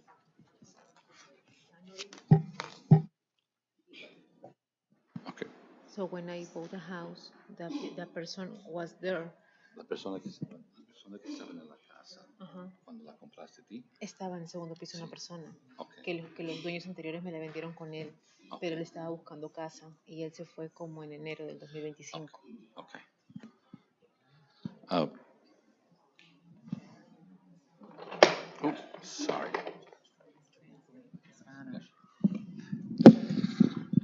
So just to address some of the comments on the rental, if you don't mind, takes me a little bit with translating in Spanish. So when she purchased the home was sold to her with the illegal apartment upstairs. She was not aware it was an illegal apartment upstairs. Okay. So when she took purchase of the property, there was still somebody living upstairs, which it took her some time, but that person is now gone, which why her son's living upstairs currently. Go ahead. But this, you'll see in the papers, that's a listing 6 months after she bought it to rent out a unit in the house. Again, my Spanish is not fantastic, but according to her, she didn't put up the listing. They were selling the home as a rental unit. So when she purchased it with all these issues that were there, not knowing that it was an illegal apartment. The neighbor next door, which I know who was the person who's complaining, was the one who probably sent you all this information. So I'm translating as to what I'm getting, but it took her some time, but the person who was upstairs is no longer there. Okay.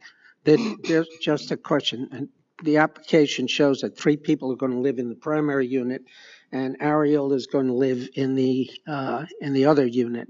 What does Ariel do for a living? Is he in school? How old is he? This said he was 20. This is him. Oh, okay. He's 20. Okay.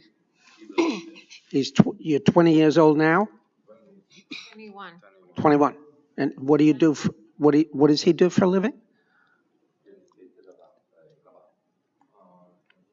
He does construction. Okay. Do you speak English?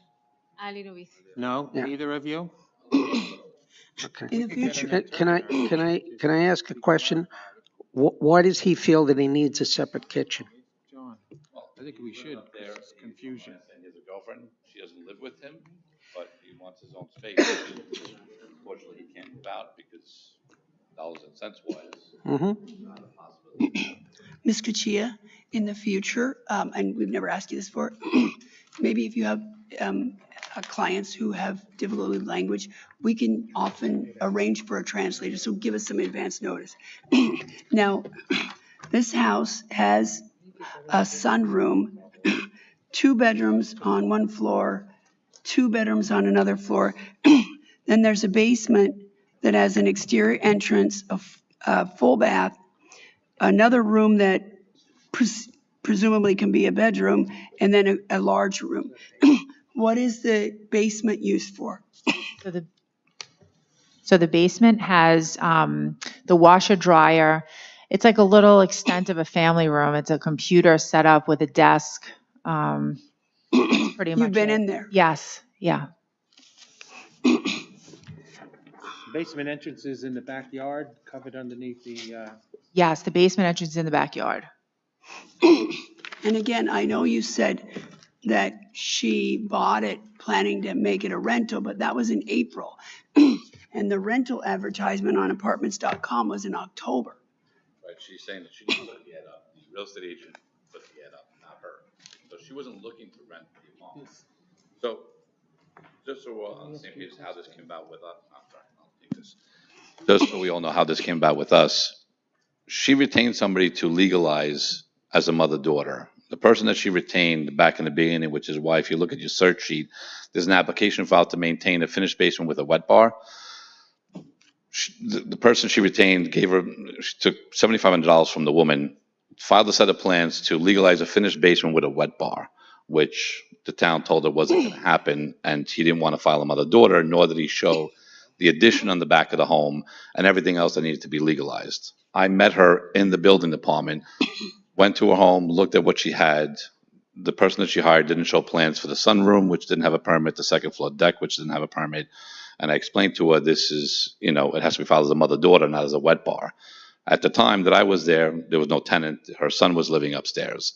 The basement needed a state variance. I went through all this with her. So we legalized the finished basement with the entrance the way it is. We went to the state and got it approved. The rear deck, the sunroom. Unfortunately, she bought all this, not knowing any of it had any permit. But when you say legalizing items, those are all as of right, because none of that's before us. Correct. Those are all as of right. The only thing that we're before you, obviously, is the mother-daughter, which when I met her at the town, her son was living upstairs and they wanted to legalize it, but I told her the application as a finished basement with a wet bar doesn't constitute a mother-daughter. Okay, I have to put on the record the BAR, Board of Architectural Review, reviews these applications to determine if they're suitable to be used as a mother-daughter, immediate family, and to revert back at the cessation of such use to a single-family dwelling. It says that the plan indicates there's adequate off-street parking for 4 cars. I take it you have no more than 3, maybe?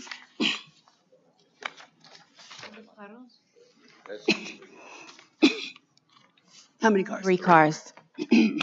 Okay, and you went over with them, there can only be 1 primary entrance, 1 doorbell, 1 mailbox. It has to give all the appearances of a single-family dwelling. Okay, the Board of Architectural Review determined that it is appropriate to be used or suitable to be used as a mother-daughter, provided there's no illegal occupancy in the basement. In addition, they've determined that it is suitable to revert back. Does your client understand? I'm frustrated there's no interpreter, because we need to know that they understand this cannot be rented. I mean, it's a lot of house and 2 kitchens for 3 adults and 1 child.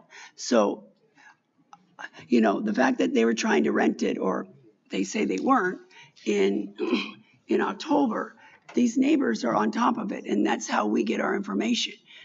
So they need to fully understand that it cannot be rented. And if it comes up that it is, they're at significant risk of losing any grant this board might make. Este es non.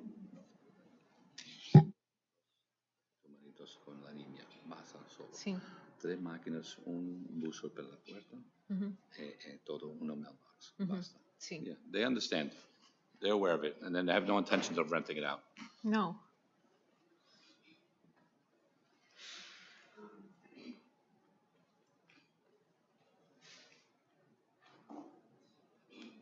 Chia, when you were there, you checked about mailboxes? I know we went over the meters already. No, that it shows as a single family, and actually the main floor of the home is actually very tiny. It's a tiny living space, and there's two bedrooms, and there's a sunroom in the back connected to the little girl's bedroom. It's actually really cute the way they laid it out for her, but really they need the extra space upstairs. It is pretty small, even though the plans show it doesn't seem like it. All right, but, okay. You personally saw there was only one mailbox? Because if it was a rental before, even if they had nothing to do with it, there was probably another mailbox. Because there was another meter that's pretty far down the two-family path, you know? Right. And we do have, she just showed me the picture of just the one mailbox. Unfortunately, I know I can't show you that as evidence, but we could get a picture and print it to show you that there is now only one meter currently on the home. Okay. If you'd like. Would you do that? Yeah, and you can do it with PDF to Patrick. Sure. Just so that the file's Have it on accurate. record, sure. Good. Any other questions from the board? If not, do I have a motion? Go ahead. You just said that there's a little girl's room in the base, on some floor. So I thought you said there was only 3 people living in the house. No, there's mom and dad with their daughter who's 10 on the first level.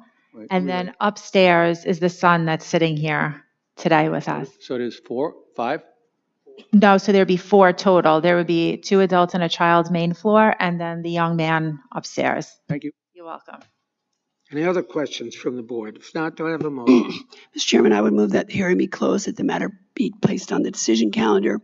Each of you who have signed in will receive a copy of the board's decision by mail once it's rendered. Second, all in favor? Aye.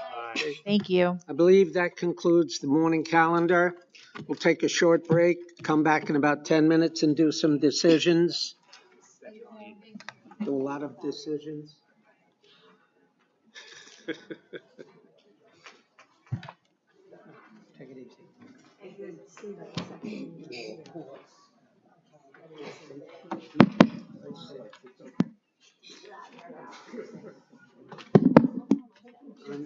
No, just don't. Just let it go. Now departing the auditorium is the famous John DeGrace. Okay. Goodbye, Mr. DeGrace. Now departing is Mr. DeGrace from Valley Stream. We all know and love. Where's Patrick? Right here, to the right, to the right. Patrick? Is this- Oh, yeah. Who was that lady? He was right. She was with them? Oh, maybe she was. Who knows? Who cares? I'm gonna go, Patrick, what information do you need about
You ready?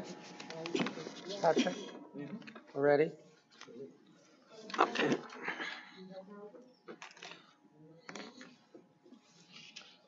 Okay. Case 301 of 2026, Wanta, San Marcello Greek Orthodox Church. That application, that was a church parking lot, the amusement rides, et cetera, special event. That was approved from the bench. Next case, 1185 of 2026, Franklin Square, SOSP Inc., St. Catherine of Siena Church, amusement ride, special event. That also was approved from the bench. Case 296 of 26, Merrick 7-Eleven store 34162. It's renewal of a grant to maintain a sign.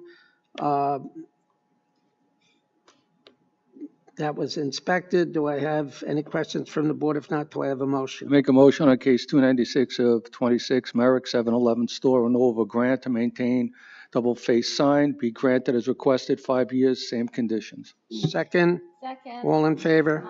Any opposed? Next case, 297 of 2026, Elmont Municipal Credit Union, also a renewal of a grant to maintain a sign. Property address is 1710 Hempstead Turnpike. Any questions from the board? If not, do I have a motion? I move case 297 of 26, Almont Municipal Credit Union, located at 1710 Hempstead Turnpike, be approved as requested. Second. So all sign conditions, same. Second. All in favor? Aye. Any opposed? Case 298 of 2026, Oceanside. Taco Bell of America installed non-permitted detached animated menu board sign replacing existing detached menu board sign. Property address 3076 Long Beach Road. Any questions from the board? If not, do I have a motion? I move that case 398 of 2026, as you previously described it, be approved as requested for 5 years with the same sign conditions. Second, that case is 298 of 26. Second, all in favor? Aye. Any opposed? Case 299 and cases 299 and 300 of 2026, Woodmere, Ariam and Ahuva Gams. Variances, lot area occupied, rear yard construct, second story, 2-story and second story additions attached to dwelling. We heard the mother-daughter portion of that case only. We did not hear the balance of the case. You want to put it on reserve? Put it on reserve. 299 is not on reserve. 299 will be on reserve. 299 has to be renoticed because it's Right. it's not in compliance with FEMA standards. So what is on reserve is 300, the mother-daughter. Well, we were going to hold them both in reserve so they Going to hold them both. Get her to get reserved. And they'll consolidate their testimony. Correct. They're related. Integral. It's a mother-daughter. Okay. Case 302 of 2026 has been adjourned to July 1st at 11 a.m. Correct? Yes. Okay. Case 303 of 2026, Merrick, Nicole Contrada and Guillermo Delone, maintain pool equipment not permitted in the side yard with less than required side yard setback. Property address is 2062 Shore Drive in Merrick. Any questions from the board? That's the 5-inch variance. 5 inches. Don't go down that road, Mr. Pellegrini. Case number 303 of 2026 at 2026 Shore Drive in Merrick be granted as requested with the pool condition. Second, Second. all in favor? Aye. Any opposed? Cases 304, 305, and 306 of 2026. Seaford, Thomas and Andrea Glynn maintain shed higher and larger than permitted exceeding horizontal max on all sides and with rear yard setback variance. Special exception to maintain a second accessory structure at gazebo higher than permitted. Maintain a 6-foot-high PVC fence forward of the dwelling, which may substantially obstruct line of sight in clear sight triangle at owner's driveway. Property address 3705 Hill Air Way in Seaford. There was an issue about the fence. Yes. Okay. What do you want to do on that case? It is my opinion, after looking at the site plan and Google Earth, that the fence on the front of the building, the driveway, because it's both hill air, it's a corner property, that fence should be cut back to a distance of 10 feet. Second? All in favor? Do you want to inspect, or that's your motion? That's my Okay, motion. So, The rest of the case is well, okay. 304 as requested, 305 with conditions to remain open, and then 306 granted in part, denied in part? Yes. Okay, and temporary with fence conditions? Yep. Yes. Second? Second. All in favor? Aye. Case 307 of 26 near Valley Stream. Amanda and Danielle Mendelovitz, variances, lot area occupied, side yard, aggregate, rear yard. Construct two-story addition, second-story addition, AC units all attached to dwelling. Remove a portion of the garage. 839 Newburgh Avenue is the property address. Any questions from the board? Just, you mentioned that you asked them that there should be no further enclosure Of the front porch. So, Any other comments? If not, do I have a motion? I move case 307 of 2026. Location of property is 839 Newburgh Avenue near Valley Stream. Be granted as requested with the condition that the front porch never be enclosed. Second? All in favor? Aye. Any opposed? Case is 308, 309, 310 of 2026. That case has been adjourned to July 22nd at 11 a.m. Case 311 of 2026, Chantal and George Sejour, variances, lot area occupied, rear yard, construct a tri-level deck attached to dwelling. Property address is 2144 Howard Place in Belmore. There was a condition that they agreed to not to further enclose any portion of the deck. Other than that, any other questions or comments? Or do I have a motion? Make a motion on case 311 of 26, Belmore, Chantel and George's Sejour be granted as requested with the condition that the deck not be further enclosed. Second, all in favor? Aye. Any opposed? Case 312 of 26, Levittown. Rob Pipia, variances, lot area occupied, side yard aggregate, construct addition attached to dwelling. Property address is 44 Harness Lane in Levittown. Mr. Pellegrini was recused on this case. Any questions from the board or comments? If not, do I have a motion? I move case 312 of 26 Levittown, Rob Pia, located at 44 Harness Lane, be approved as requested. Second. All in favor? Aye. Any opposed? Case 313 of 2026, Woodmere, Aviva and Joel Moskowitz. Variance, lot area occupied, construct a dwelling with a garage, demolish existing dwelling. Property address, 753 Sherwood Street in Woodmere. Any comments from the board? If not, do I have a motion? Oh, I would just make one statement. The applicant, as they were leaving, they submitted letters in support that they did not give to the board during the presentation. Okay. So we are going to mark those received after close of public hearing and make it part of the file. All right, fine. okay. All right. I would move, Mr. Chairman, that case 311 of 2026, 313 of 2026, as you've described it, be approved as requested. Second. Yes, I'm sorry, with new home conditions. Right. All in favor? Aye. Any opposed? Okay. 11 a.m. adjournments. Case 202 of 26 Wantor, 711, number 11155, renewal of a grant to maintain one detached double-faced illuminated ground sign, setback 10 feet from Wantor Avenue and Sand Hill Road, property address 611 Wantor Avenue. Any comments from the board? If not, do I have a motion? I move case 202 of 2026. Location of property 611 Warsaw Avenue, Warsaw, be granted as requested with all sign conditions. Second. All in favor? Aye. Case 243 of 2026. I'm going to hold that case because I'm going to inspect. They're also going to submit photographs of the second meter removed. Okay, so.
calendar. Okay. What do we have on page 1? Page 1, I have no updates on page 1. Okay, page 2. I'll bring you my papers. Okay. Page 1. Page 2, I do have an update on, case 259 of 26, Lido Beach, Hillel, Burrick. You will recall that the neighbor came to express concerns about noise. So the applicant agreed to move the. Did you give me those? I did. The applicant agreed to move the units back, put fencing around them and a buffer. Additionally, they were proposing a fence forward of the dwelling set 4 feet back from the property line. They are now proposing to set it back 7 feet.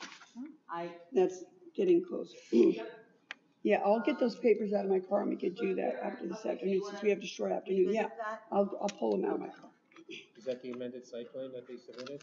It is, and it was reviewed by the plans examiner. It was Ms. Hurst. It was reviewed at the last hearing. It was uploaded to the portal, and additionally, they filed an application for the generator because that wasn't there, and they are in compliance with the clear site triangle. And if the generator is 7 feet is fine. Apparently, it's an as of right. Okay. That's my understanding. Is in compliance with clear site triangle? They're proposing, if you could see their caddy cornering, Yeah, I do. they were, so it's set back 7 feet and they're caddy cornering it, so it's set back. Yeah, I circled it. Rather they set it back straight, but whatever. Again, if the board wants to increase, if you don't like the 7 feet, increase it to 10, whatever, you know. I believe at the hearing, moving it back to 8 and letting them keep off the category. My understanding at the hearing, so long as they dealt with the sound issue, filed for the generator, and moved the fence back, I believe the board was asking for 10 feet. They came 7, so that's where we're at with that one. They came 7 with a caddy corner. Yep. Maybe it's better just to make it 8 and they don't have the caddy corner. Whatever the board. All right, we'll look at it. Okay. We can definitely do it because I already looked at it. Okay. Do you want to do it now or do you want to wait until the afternoon? I want to wait and get the papers out of the car. The next update that I have is case 278 of 26. The attorney. 278 or 87? 278. We got a letter. 87's down below. We got a letter. We got.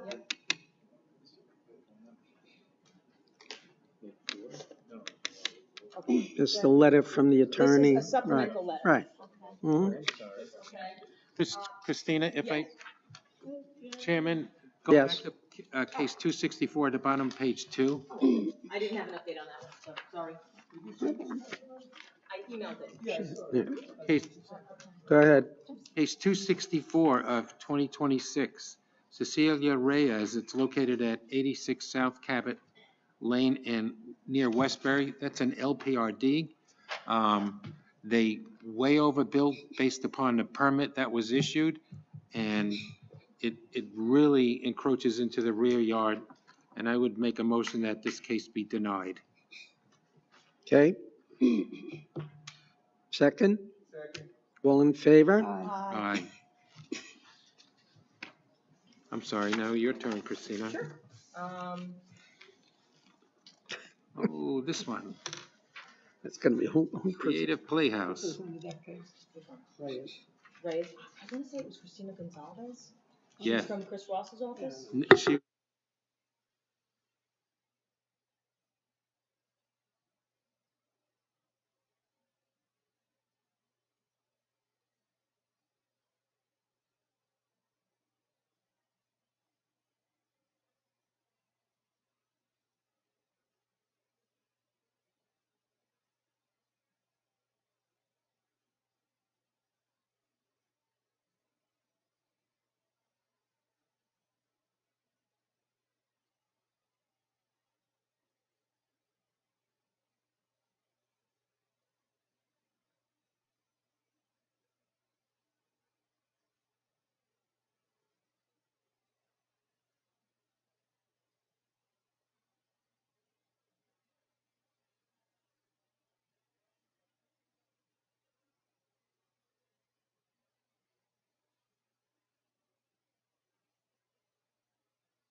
Correct. Now, the other conditions that they propose. When you say they control the alleyway, do Sure. they have the power to decide if that's open or closed? They do. They do. So the conditions that they have agreed to are no child drop off or pickup on Merrick Road, Beach Street only, having a dedicated staff member to be assigned to meet parents on Beach Street and run the children in. The employees are parking on Merrick Road, not on the side street. The door at the rear of the daycare shall be closed at all times except for when it's used by the staff and the patrons. The rear alley shall be kept free and clear of debris and materials. They're going to install a new gate in the rear alley near Beach Street, and the gate will have open access when the center is open and will be locked during the night to prevent vagrants from accessing the area. Additionally, they agreed to install a video camera system on the rear to monitor the alleyway. And it's the... I think it sounds good. It's the attorney, so basically there's also been a little bit of a shakeup at the NCPC. You had Marty Katz, who had been there for an eternity. He retired, so there is a little bit of a lapse of, yeah, so what would normally happen is Marty Katz would have called the attorney saying, hey, listen, we need a copy of your traffic study, this, that, the other thing. They would provide it, and then it's the attorney's position that with the traffic study, given the fact that they're not using Merrick Road for drop-off, they believe that the NCPC would have recommended approval. But they didn't have the opportunity to address that. Okay, so we need a supermajority. I'm usually in favor of child care places because as long as they're safe, because people need child care. Well, I'm in favor of it. I don't know what other people feel. Yes, You had some reservations, but. I did. That was the gate in the garbage can mostly. Yes. Does that alleviate your concerns? I was there yesterday, as I said I would go back, and I did review it again. And I spoke to the owner of the blind company. They do have very little traffic that comes into the building. They do park on next to the sidewalk, Which is on private property, technically. yeah, but they have to drive over the sidewalk and down a curb, so. They park there. I don't want to make an issue over that. There is a dance school, and the owner of the blind company said there's no issues with the dance school. They use the alley. He had a dumpster. The blind guy had a dumpster on Beach Street. It's not in the alley. It was on Beach Street. It gets emptied about 3 o'clock in the morning, so it should not bother or the children traffic. And at this point, I even though they require a waiver of off-street parking, I think it's this particular use, it's okay. Want to make the motion, Joe? No. Does anybody else have any comments?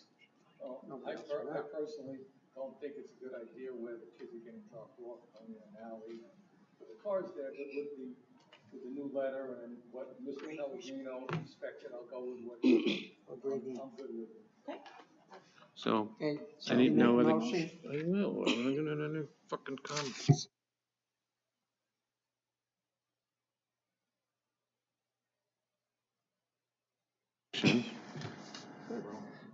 You're in. I move that the secret calendar, based upon the information and data that we've received, that we declare a negative declaration on that. Second? All in favor? Aye.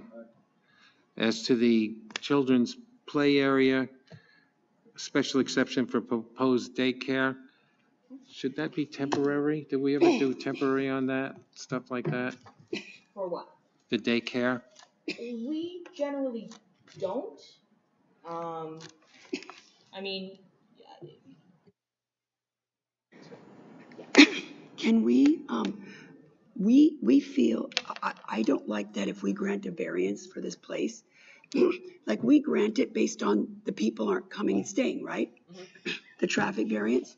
So what I found in the past, like if a different business comes in where people need to park, they shouldn't be able to have a variance for the square footage. So can we limit it? Because in the past, Like, you go in with this, where they need no parking, It's and then not someone makes it, contemporaneous use. I gotcha. I mean, can what we limit it? what we have done in Articulate a limitation, What because we have done in the past is saying that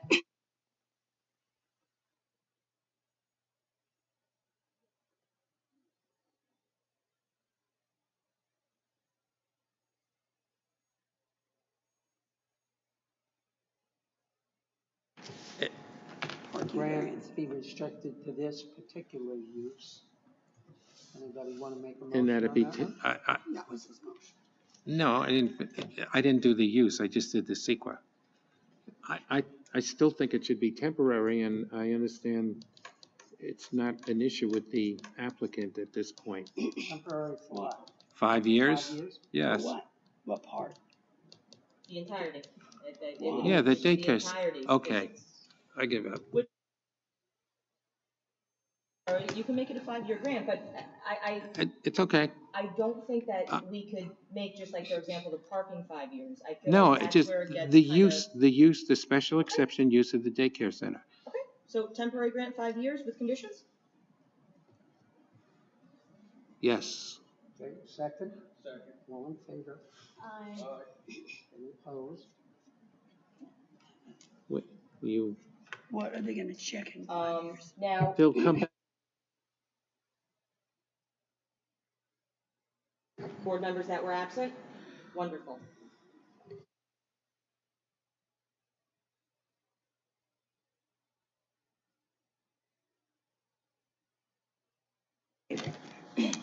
Okay. Which case are you talking about? This, the daycare, 278. 78.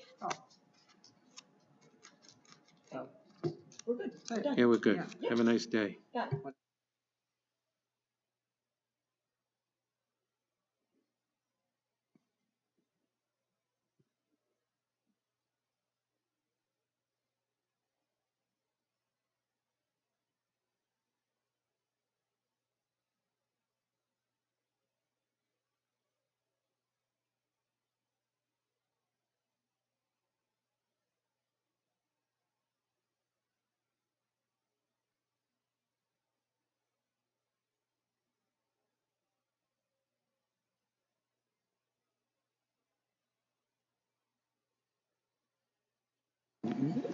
Wasn't there an issue with that the county retained ownership to a little building? Yeah. And they needed to, whoever the owner of the property is now, needed to have the county needed to have access to that little building. Yeah, I thought they said that, I mean, I don't remember specifically, but I thought they said that little, like a super old building, when in perfect Yes. condition, that they will do whatever they have to do to maintain it, and they will give access. If memory serves me right, I believe it was governmentally owned, and they weren't sure if they were going to acquire title to that specific building. That's kind of what I recall from the hearing. It was kind of in flux, whether or not the county was gonna retain it, or, that's what I remember. But regardless, it was carved out of this. Was it the building or the land under the building and the building? Yeah. Good I wanna say question. just the building. I'm sure the county will take, but if we let him store vehicles, we're not changing ownership of anything. Correct. We can also put a condition in that, the governmental entity that owns that building has access to that building. Shall be entitled Yeah. to.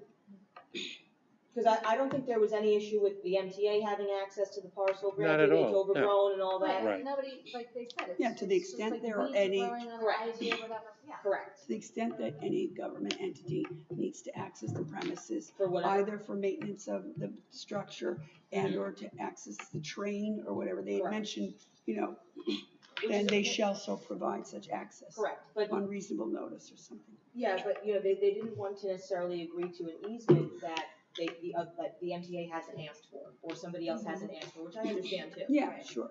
I'm not gonna just be willy-nilly. Do we need to do an easement for that outbuilding? I mean, that's bizarre, actually. No, It's a we very would just unique say case. that they shall provide, they Access. shall allow access by any government entity who has who owns that, we could say specifically that building. Because we could also carve out a little bit, they have to let the MTA go in there if they need to do the railroad track.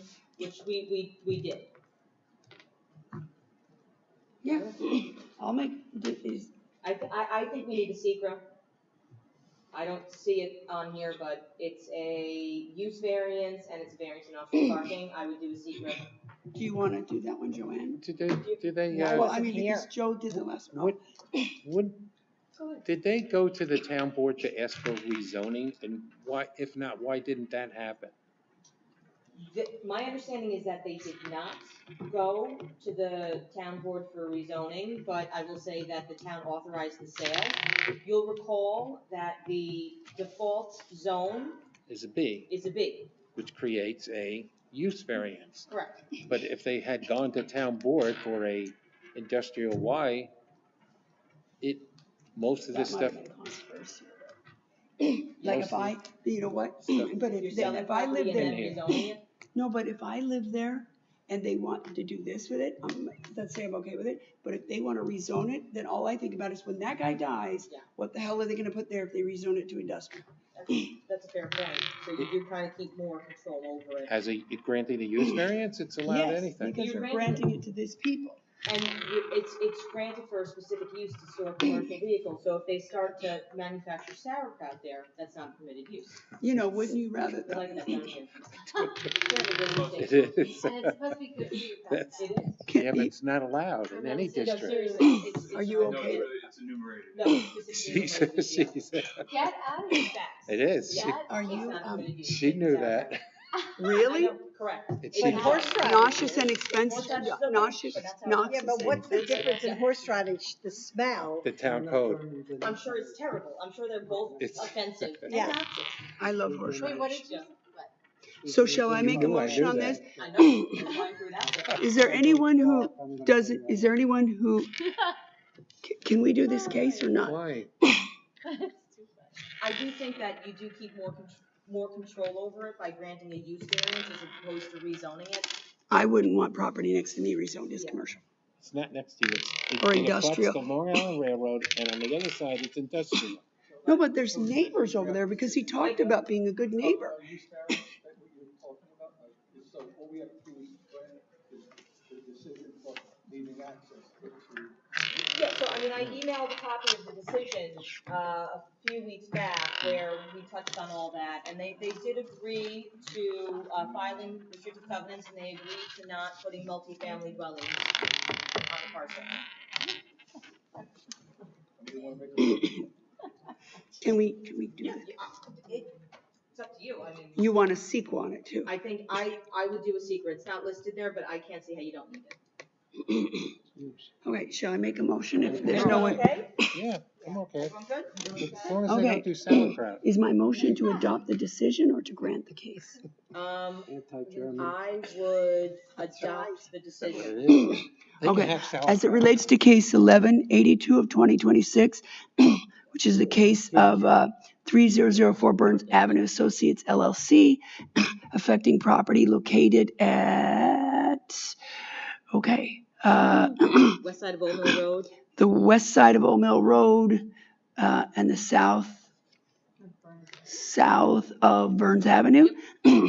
I move that we adopt a negative declaration as a secret determination based on the review done by the office, testimony provided at the hearing, and the other materials reviewed and provided by the applicant and reviewed by the board members.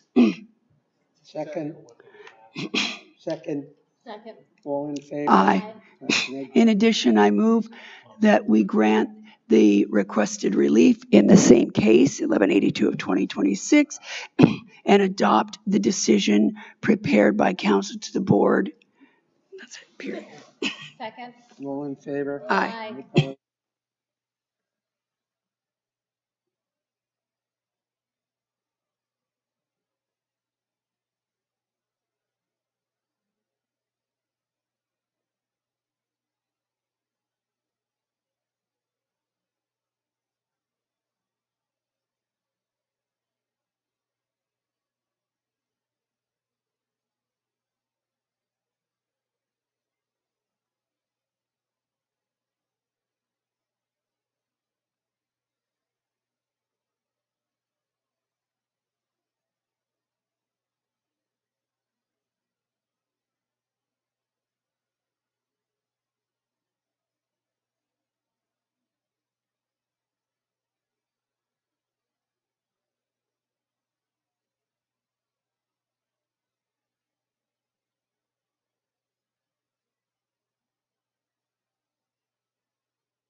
I think we want to wait with the grace because. I agree. Perfect. It's PM. Is he coming back for dinner? He is. Okay, 2 perfect. o'clock. Great. All right.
What?